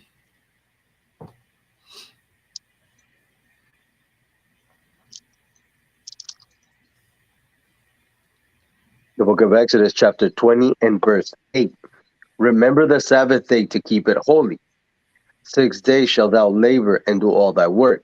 But the seventh day is the Sabbath of the Lord thy God. In it thou shalt not do any work, thou, nor thy son, nor thy daughter, thy maidservant, nor thy maidservant, nor thy cattle, nor thy stranger that is within thy gates. For in 6 days the Lord made heaven and earth, the sea, and all that in them is, and rested the seventh day. Wherefore the Lord blessed the Sabbath day and hallowed it. He blessed the Sabbath day and hallowed it. It means he set it apart. He set the Sabbath day apart from the other high holy days. And this is where some of our brothers that do follow the Enoch calendar also go wrong. Because instead of starting the calendar on the fourth day of the week when the luminaries were made, they're starting the calendar on the Sabbath day, in which what ends up happening is that all the high holy days are falling on the Sabbath day, which cannot happen because the Sabbath day is separate from the other high holy days. And you're going wrong in putting them together. You can't have the Passover on the same day as the Sabbath day. The Passover is its own separate Sabbath day, if you've got ears to hear. And that's where the lesson that we're going to do about the death, burial, and resurrection of Christ comes in, because the death, burial, and resurrection of Christ clearly proves that there were two different Sabbath days that happened in that week where Christ was crucified, not on the same day. The Passover and the Sabbath day were not the same days. And there are some people teaching that from the Enoch calendar, which means that Christ died on what they're saying, which would be the Passover, on Saturday, and resurrected on like Tuesday, which is basically just as bad as the Christian church saying that Christ died on Good Friday and rose up on Sunday.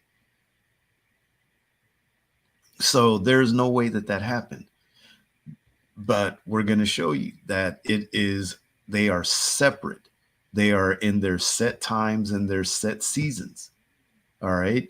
So now let's continue on with Exodus, not Exodus, going back to Leviticus 23 and read verses 4 through 8. Now, this is dealing with the Passover.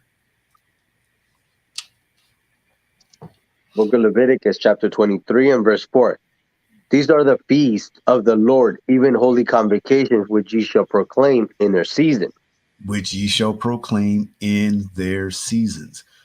first part of that, talking about the day, the month, the year, or actually the day and the month which they should be held. That's talking about their seasons. Like for the Passover, the first or the 14th day of the month at evening. That's its season. But also spring season, winter season, fall season, summer season. All right. These are the feasts of the Lord, even holy convocations, which ye shall proclaim in their seasons. Read. In the 14th day of the first month at evening is the Lord's Passover. And on the 15th day of the same month is the feast of unleavened bread unto the Lord. 7 days ye must eat unleavened bread. In the first day ye shall have an holy convocation, ye shall do no servile work therein. But ye shall offer an offering made by fire unto the Lord 7 days. And the 7th day is an holy convocation, ye shall do no servile work therein. All right. So on the first day, you shall have an holy convocation, meaning a holy gathering. You're not supposed to do any work because the Passover is its own separate, what do you want to call it?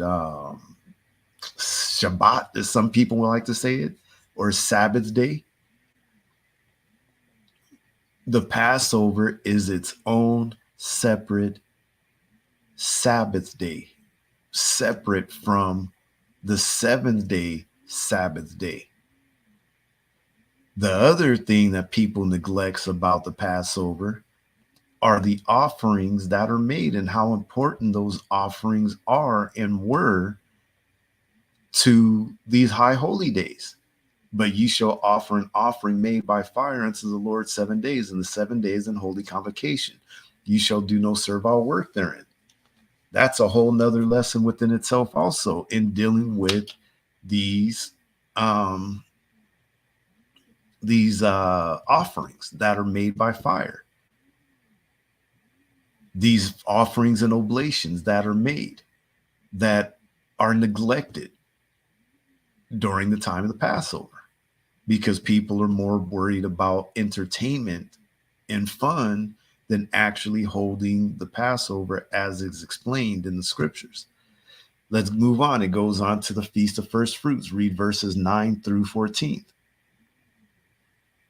And the Lord spake unto Moses, saying, Speak unto the children of Israel, and say unto them, When ye be come into the land which I give unto you, and shall reap the harvest thereof, then ye shall bring a sheaf of the first fruit of your harvest unto the priest, and he shall wave the sheaf before the Lord to be accepted for you.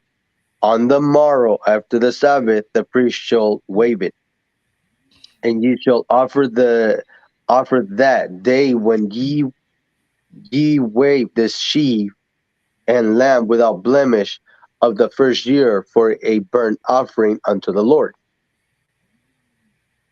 And the meat offering thereof shall be 2 deals of the flour mingled with oil, an offering made by fire unto the Lord for a sweet savor. And the drink offering thereof shall be of wine, the fourth part of a hin. And ye shall eat neither bread nor parched corn nor green ears until the self same day that ye have brought an offering unto your God. It shall be a statute forever throughout your generations in all your dwellings. So, the other problem that we see is that people are connecting the Feast of First Fruits to the Passover when the Feast of First Fruits is not connected to the Passover or Feast of Unleavened Bread.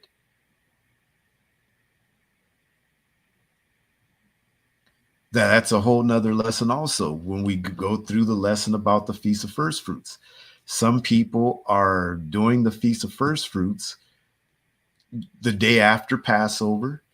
Some are waiting until the Sabbath, the first Sabbath after the Passover, which is also not correct. Feast of First Fruits is after the Feast of Passover and after the Feast of Unleavened Bread is done with.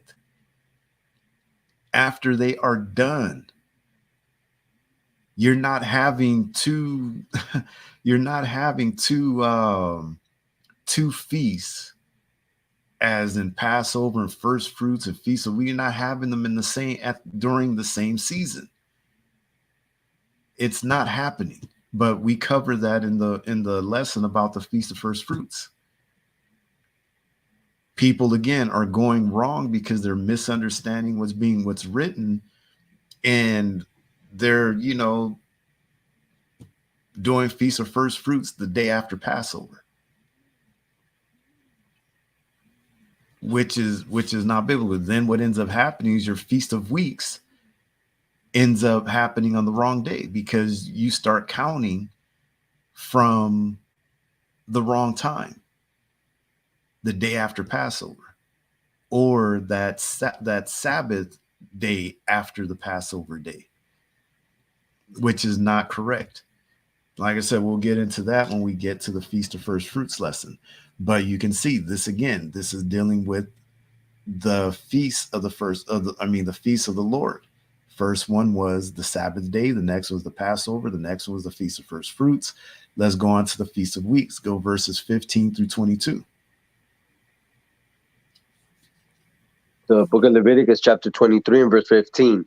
And ye shall count unto you from the morrow after the Sabbath, from the day that ye brought the sheaf of the wave offering, 7 Sabbaths shall be completed.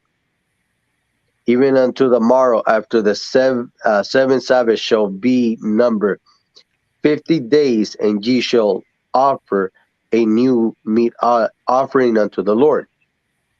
You shall bring out of your habitation 2 wave loaves of 2 tenth-deals.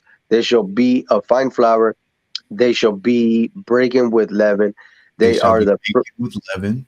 Go they ahead. shall be they shall be baking with leaven. They are the first fruit unto the Lord. And you shall offer with the bread 7 lambs without blemish of the first year, and 1 young bullock, and 2 rams. They shall be for a burnt offering unto the Lord, with their meat offering and their drink offering, even an offering made by fire of sweet savor unto the Lord. So now this is how we know that there is no way in the world that the Feast of First Fruits is connected to the Passover. Let's think about this for a second. Is the Feast of First Fruits connected to Passover, or is the Feast of First Fruits connected to the Feast of Weeks? Which one is it?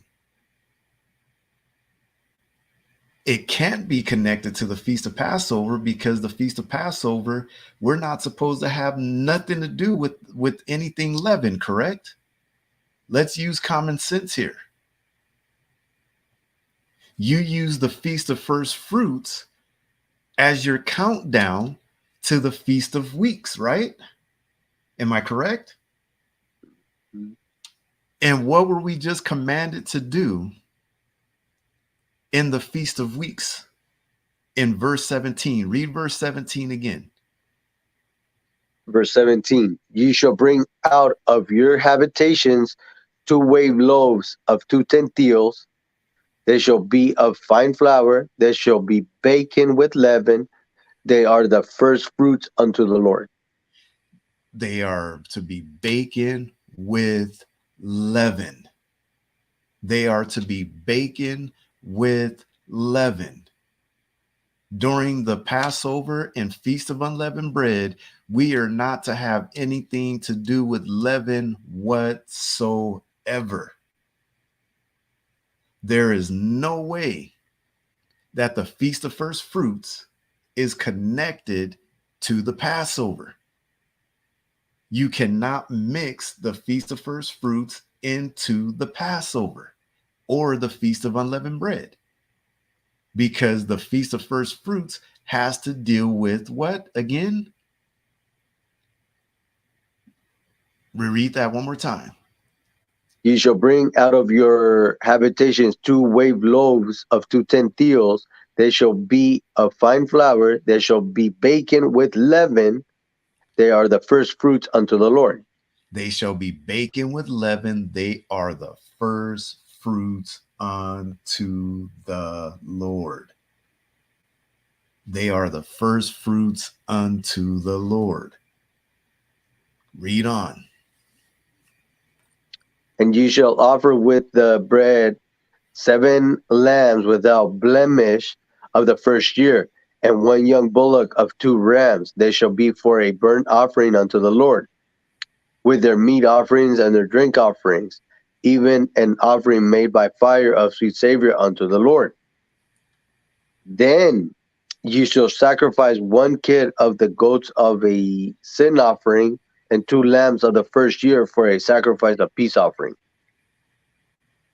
And the priest shall wave them with the bread of the first fruit for a wave offering before the Lord with the 2 lambs.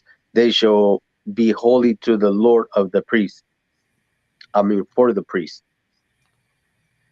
And ye shall proclaim on the self same day that it may be an holy convocation unto you. Therein it shall be a statute throughout your generations. And when ye reap the harvest of your land, thou shalt not make clean riddance of the corners of the field when thou reapest, neither shalt thou gather any gleaning of the harvest. Thou shalt leave them unto the poor and to the stranger. I am the Lord your God. So now the next one, the next feast is the Feast of Trumpets. Read 23 through 25. And the Lord spake unto Moses, saying, Speak unto the children of Israel, saying, In the 7th month, in the first day of the month, shall ye have a Sabbath of memorial of blowing of trumpets, and holy convocation. Ye shall do no servile work therein, but ye shall offer an offering made by fire unto the Lord. Okay, the next one is what? The Day of Atonement. Read 26 through 32. Verse 26. And the Lord spake unto Moses, saying, Also on the 10th day of this 7th month there shall be a day of atonement. It shall be an holy convocation unto you, and ye shall afflict your souls, and offer an offering made by fire unto the Lord. And ye shall do no work in that same day, for it is a day of atonement, to make an atonement for you before the Lord your God. For whatsoever soul it be that shall not be afflicted in that same day, he shall be cut off from among his people. And whatsoever soul it be that doeth any work in that same day, the same soul will I destroy from among his people. Ye shall do no manner of work. It shall be a statute forever throughout your generations and all your dwellings. It shall be unto you a Sabbath of rest, and ye shall afflict your souls in the 9th day of the month at evening. From evening unto evening shall ye celebrate your Sabbaths. So again, it's given the seasons that these high holy days should be given. It's talking about the day, the month, and also there are particular seasons of spring, summer, fall, and winter that these high holy days should fall in. Excuse me. The next one is the Feast of Booths, or what's called Feast of Tabernacles. Read 33 through 44. Verse 33. And the Lord spake unto Moses, saying, Speak unto the children of Israel, saying, The 15th day of this 7th month shall be the feast of tabernacles for 7 days unto the Lord. The first day shall be an holy convocation. Ye shall do no servile work therein. 7 days ye shall offer an offering made by fire unto the Lord. On the 8th day Wait, shall wait, be stop an right there. Read that again. On the what day? on the 7th day ye shall offer an offering made by fire unto the Lord. On On the 8th day, the eighth day. Now the Feast of Tabernacles has 8 days, but the Feast of Passover and unleavened bread, do you see anything mentioned about 8 days at all in the feast of unleavened bread or Passover? There's nothing mentioned about 8 days. Nothing. The only one that's mentioned about 8 days is tabernacles. 7 days you shall offer an offering made by fire unto the Lord. On the eighth day shall be an holy convocation unto you. Go ahead and read. Um, I'm going to And you read that shall here. offer. On the eighth day shall be an holy convocation unto you, and ye shall offer an offering made by fire unto the Lord. It is a solemn assembly, and ye shall do no servile their work therein. These are the feasts of the Lord, which ye shall proclaim to be holy convocations, to offer to offer an offering made by fire unto the Lord, a burnt offering, and a meat offering, and a sacrifice, and a drink offering, everything upon his day. Besides the Sabbath of the Lord, and besides your gifts, and besides all your vows, and besides all your free will offerings, which ye give unto the Lord.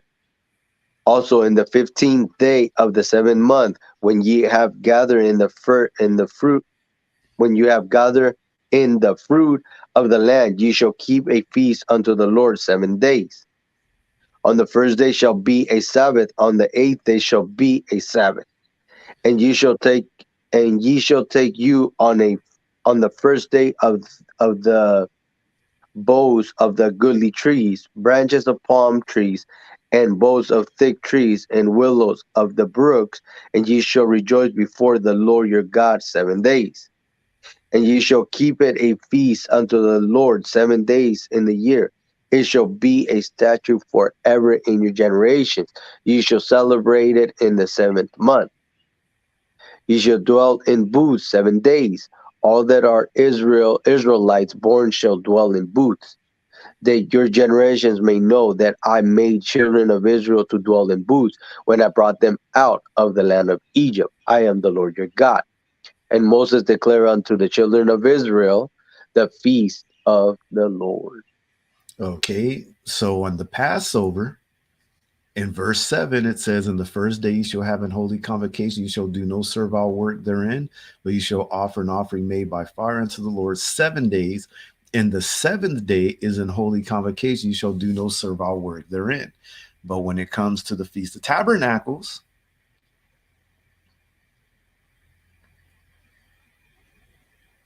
where is it at? On verse 39, also in the 15th day of the seventh month, when you have gathered in the fruit of the land, you shall keep a feast unto the Lord 7 days. On the first day shall be a Sabbath, and on the eighth day shall be a Sabbath. And you shall take you on the first day the bulls, and so on. All right. So, in that respect, for those two high holy days, the Sabbath day, one is on the seventh day for the Passover, and for the tabernacles, it's on the eighth day. All right. So these are the feasts of the Lord, and these feasts are set feasts. If you notice, these feasts start on what? The 15th day of the month. I'm going to show you in a second. Let's go to Numbers 29 and 39.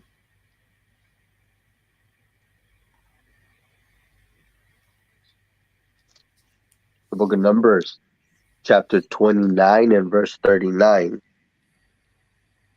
These things ye shall do unto the Lord in your set feasts, besides your vows and your free will offerings, for your burnt offerings, and for your meat offerings, and for your drink offerings, and for your peace offerings.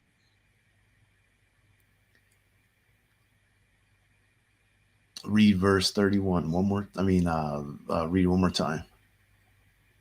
29. Um, Numbers 29, 39. Read it one more now time. verse 39. These things ye shall do unto the Lord in your set feasts. These things ye shall do unto the Lord in your set feasts.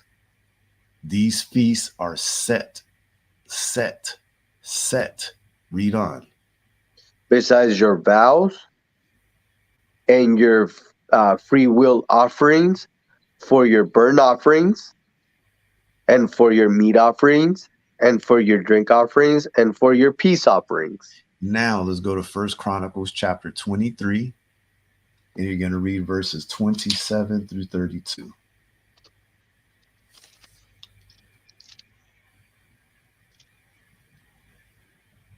23 and 27.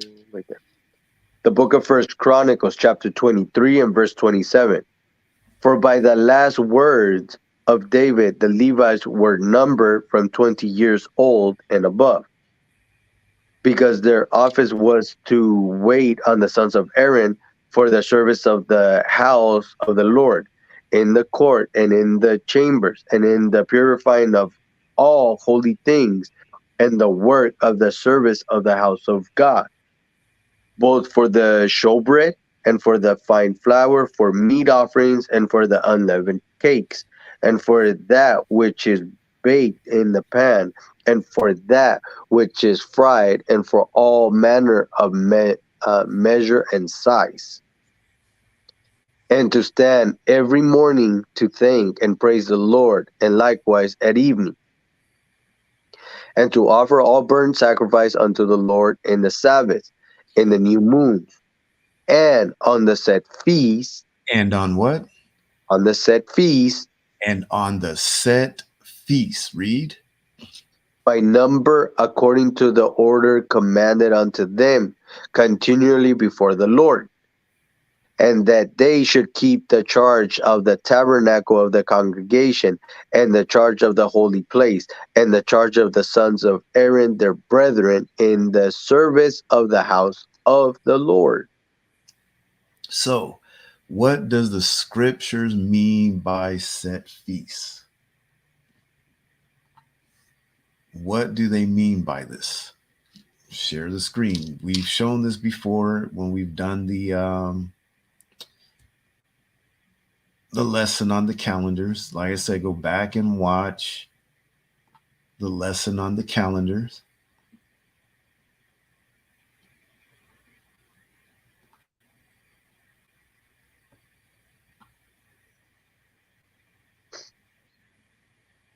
All right. So now, as we showed earlier, looking at the calendar, you have day, second day, third day, fourth day, fifth day, sixth day, seventh day. Some of our brothers that are using the calendar as taught in Enoch, they're starting their calendar right here on the sixth day at even until the seventh day at even, making it the Sabbath, which would means that their new year is falling on the Sabbath day, which in turn would mean that their Passover would be falling on the Sabbath day, which we already said shouldn't happen at all because the Sabbath days is its own feast. Those feasts are not going to mix with the Sabbath day because they're their own Sabbath days. So, again, when does the new year begin? The first day of the first month of the year begins when the luminaries were created on the on the fourth day of the 7 day week cycle, which was created at the beginning of creation. The 7 day work week cycle was created. The luminaries were created on the fourth day, which they intersect. All right. Um, talk for 1 second. Hold on. I have to get this real quick. Hold on.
Right.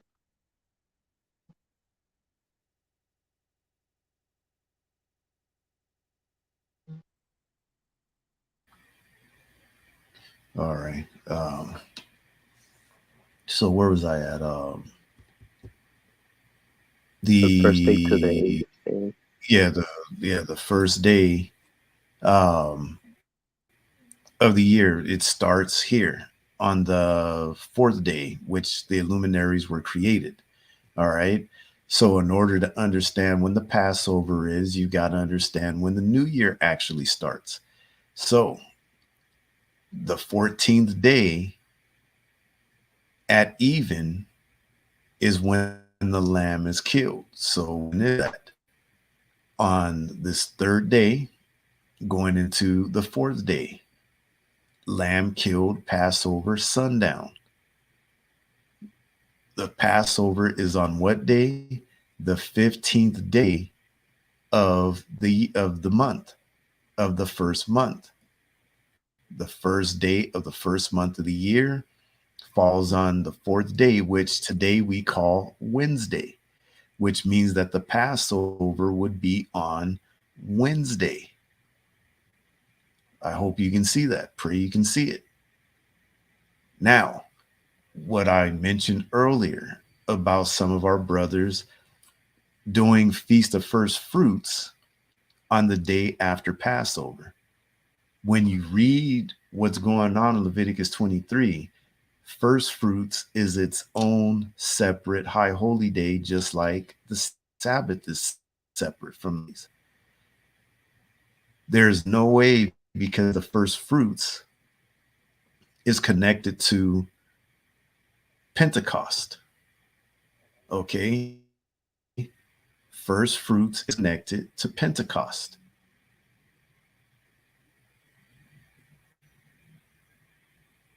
When you look at first fruits and you look at Pentecost, remember for Pentecost, you're dealing with leaven. You start your count of Pentecost from first fruits. First fruits is connected to Pentecost, not Passover. So the Feast of Unleavened Bread will end on the 21st at sundown, going into the 22nd day. All right. Now, that first Sabbath, because remember, it says the day after the Sabbath, you will present your first fruits, which is a sheaf, meaning a handful of the grain, right? On that, what would be considered Sunday, or which is the first day of the week, which is the day after the Sabbath. After Feast of Unleavened Bread is done. And then you count from there your seven Sabbaths: one, two, three, four, five, six, seven.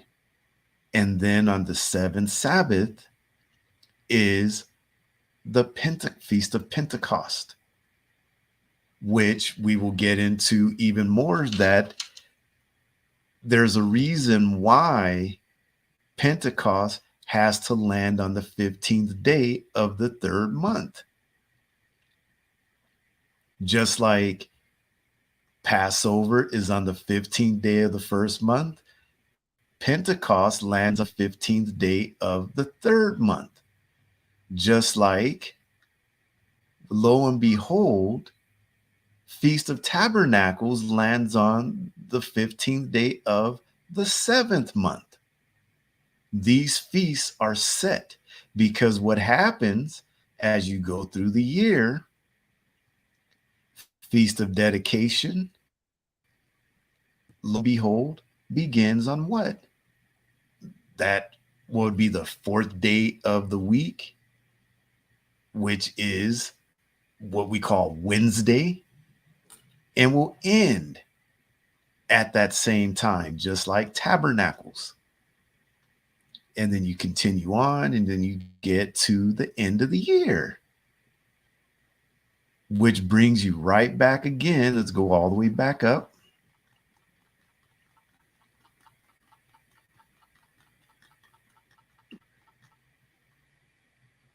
brings you right back again to the 31st, which is the first day of spring, bringing you right back to the beginning of the year that starts again like clockwork on the exact same day. 364 days. Your Passover, always on this same day. Pen, um, First fruits, always on this day. Pentecost, always on this Sunday. Never changes. It does not change. They are set. SET, set feasts. So when is the Passover? The Passover is every year on the 14th day at evening, like clockwork, on that Tuesday evening going into Wednesday, which means that this Tuesday, the 28th, going into Wednesday, the 29th, is the Passover. This is when we are having our Passover. And we can prove it, especially when we do the lesson about the last week of Christ's death, burial, and resurrection. It is not by coincidence that Christ is killed on Tuesday, just like the Lamb is, and resurrects on the Sabbath day. Not by coincidence. And we will show that and prove that when we do the lesson on Christ's death, burial, and resurrection. So, when is the Passover? The actual Passover, if you're following the calendar correctly, the Enoch calendar correctly, is on this coming 28th at evening, which is Tuesday night at even. We all should be honoring and following the Passover at this time. Every year, every camp, how wonderful it would be if everyone came together, followed this calendar like clockwork. There would never be no guessing when the Passover is. There would be no argument about when the Passover is. Everybody would just be coming together, celebrating the Passover all together, one big large Passover. Wouldn't that be powerful? Yeah. But what's going to happen? There's going to be people that are going to be scoffers that are going to come and say, "Oh man, them brothers is reading the Enoch. Oh man, them brothers is going off. Them brothers is what's the word they use? Bugged out." Bugged out. But what's more bugged out? Telling people that there is a 13th month, that there's 13 months in a year. I would think that that would make somebody more bugged out than someone reading Enoch book. That you could actually look your congregation and look them in their faces and say, yeah, the 13th month, the second month of Adar, we add that in because, and you will explain and justify breaking God's commandments. And there is no way in the world that a year can have 13 months. But you have brothers that will call us bugged out, that will teach their congregation that this is biblical and do it with a straight face, without batting an eyelash, without stuttering, and have their congregations believing it's okay to add a 13th month to the calendar. And their congregations never ask, why is it that our feast days fluctuate from year to year? One year it's almost in February, and then the next year it's in the middle of April. Why is that? No answer. They just tell you, if you ain't going along with it, you ain't, you know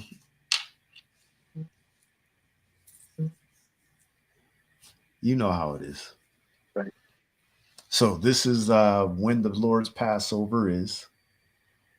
Okay. I challenge anybody to prove it wrong. That following the moon is the way. That following the moon regulates seasons. That because you hear him say it, our seasons are dictated by the moon. The spring. When we look up at the moon, we know it's springtime. You have to show us and prove to all Israelites, all of us, that from the moon you get springtime, that from the moon you get the summer, that from the moon you get the fall, and that from the moon you get winter, that the moon regulates the seasons. You have to prove that. Right. And I open it up to anybody to come and prove to us that the dark moon, sliver moon, or full moon, any one of those three, or the lunar Sabbath, dictates the seasons. Because we can show you that it's the earth revolving around the sun that creates seasons: spring, summer, fall, and winter, which the yearly calendar comes from 364 days, a set calendar with set high holy days that never fluctuate on the calendar. We never have to look at the calendar and wonder when Passover is coming, because we know it's going to fall on the same day every year.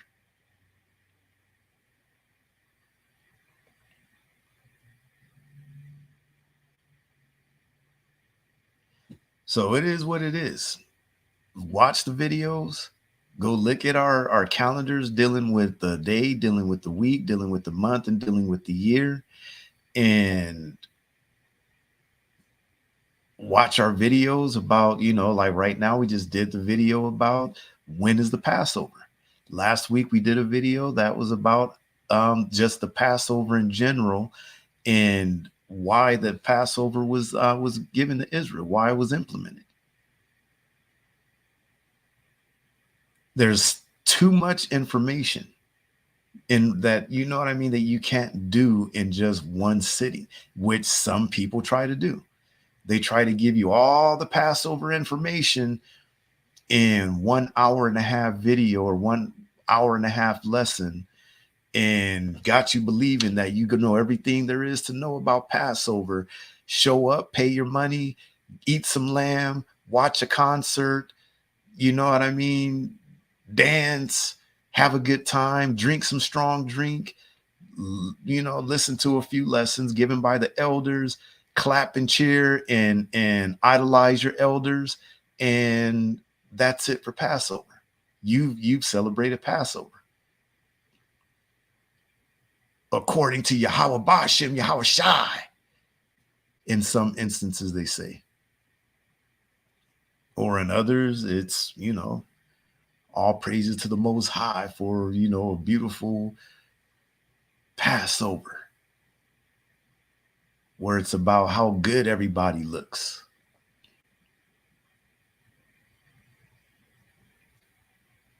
And that's what I was going to ask you. Did we already do the lesson about the washing of feet, or we haven't done it yet? I don't think we have done it Yeah, yet. we No. haven't done it yet. Okay, that's what I was trying to like. I know I've been mentioning it, but I can't remember if we actually did it or not. I know I No. brought out some precepts about it. Okay, so we got to do that one during this week too. There's so much information about the Passover.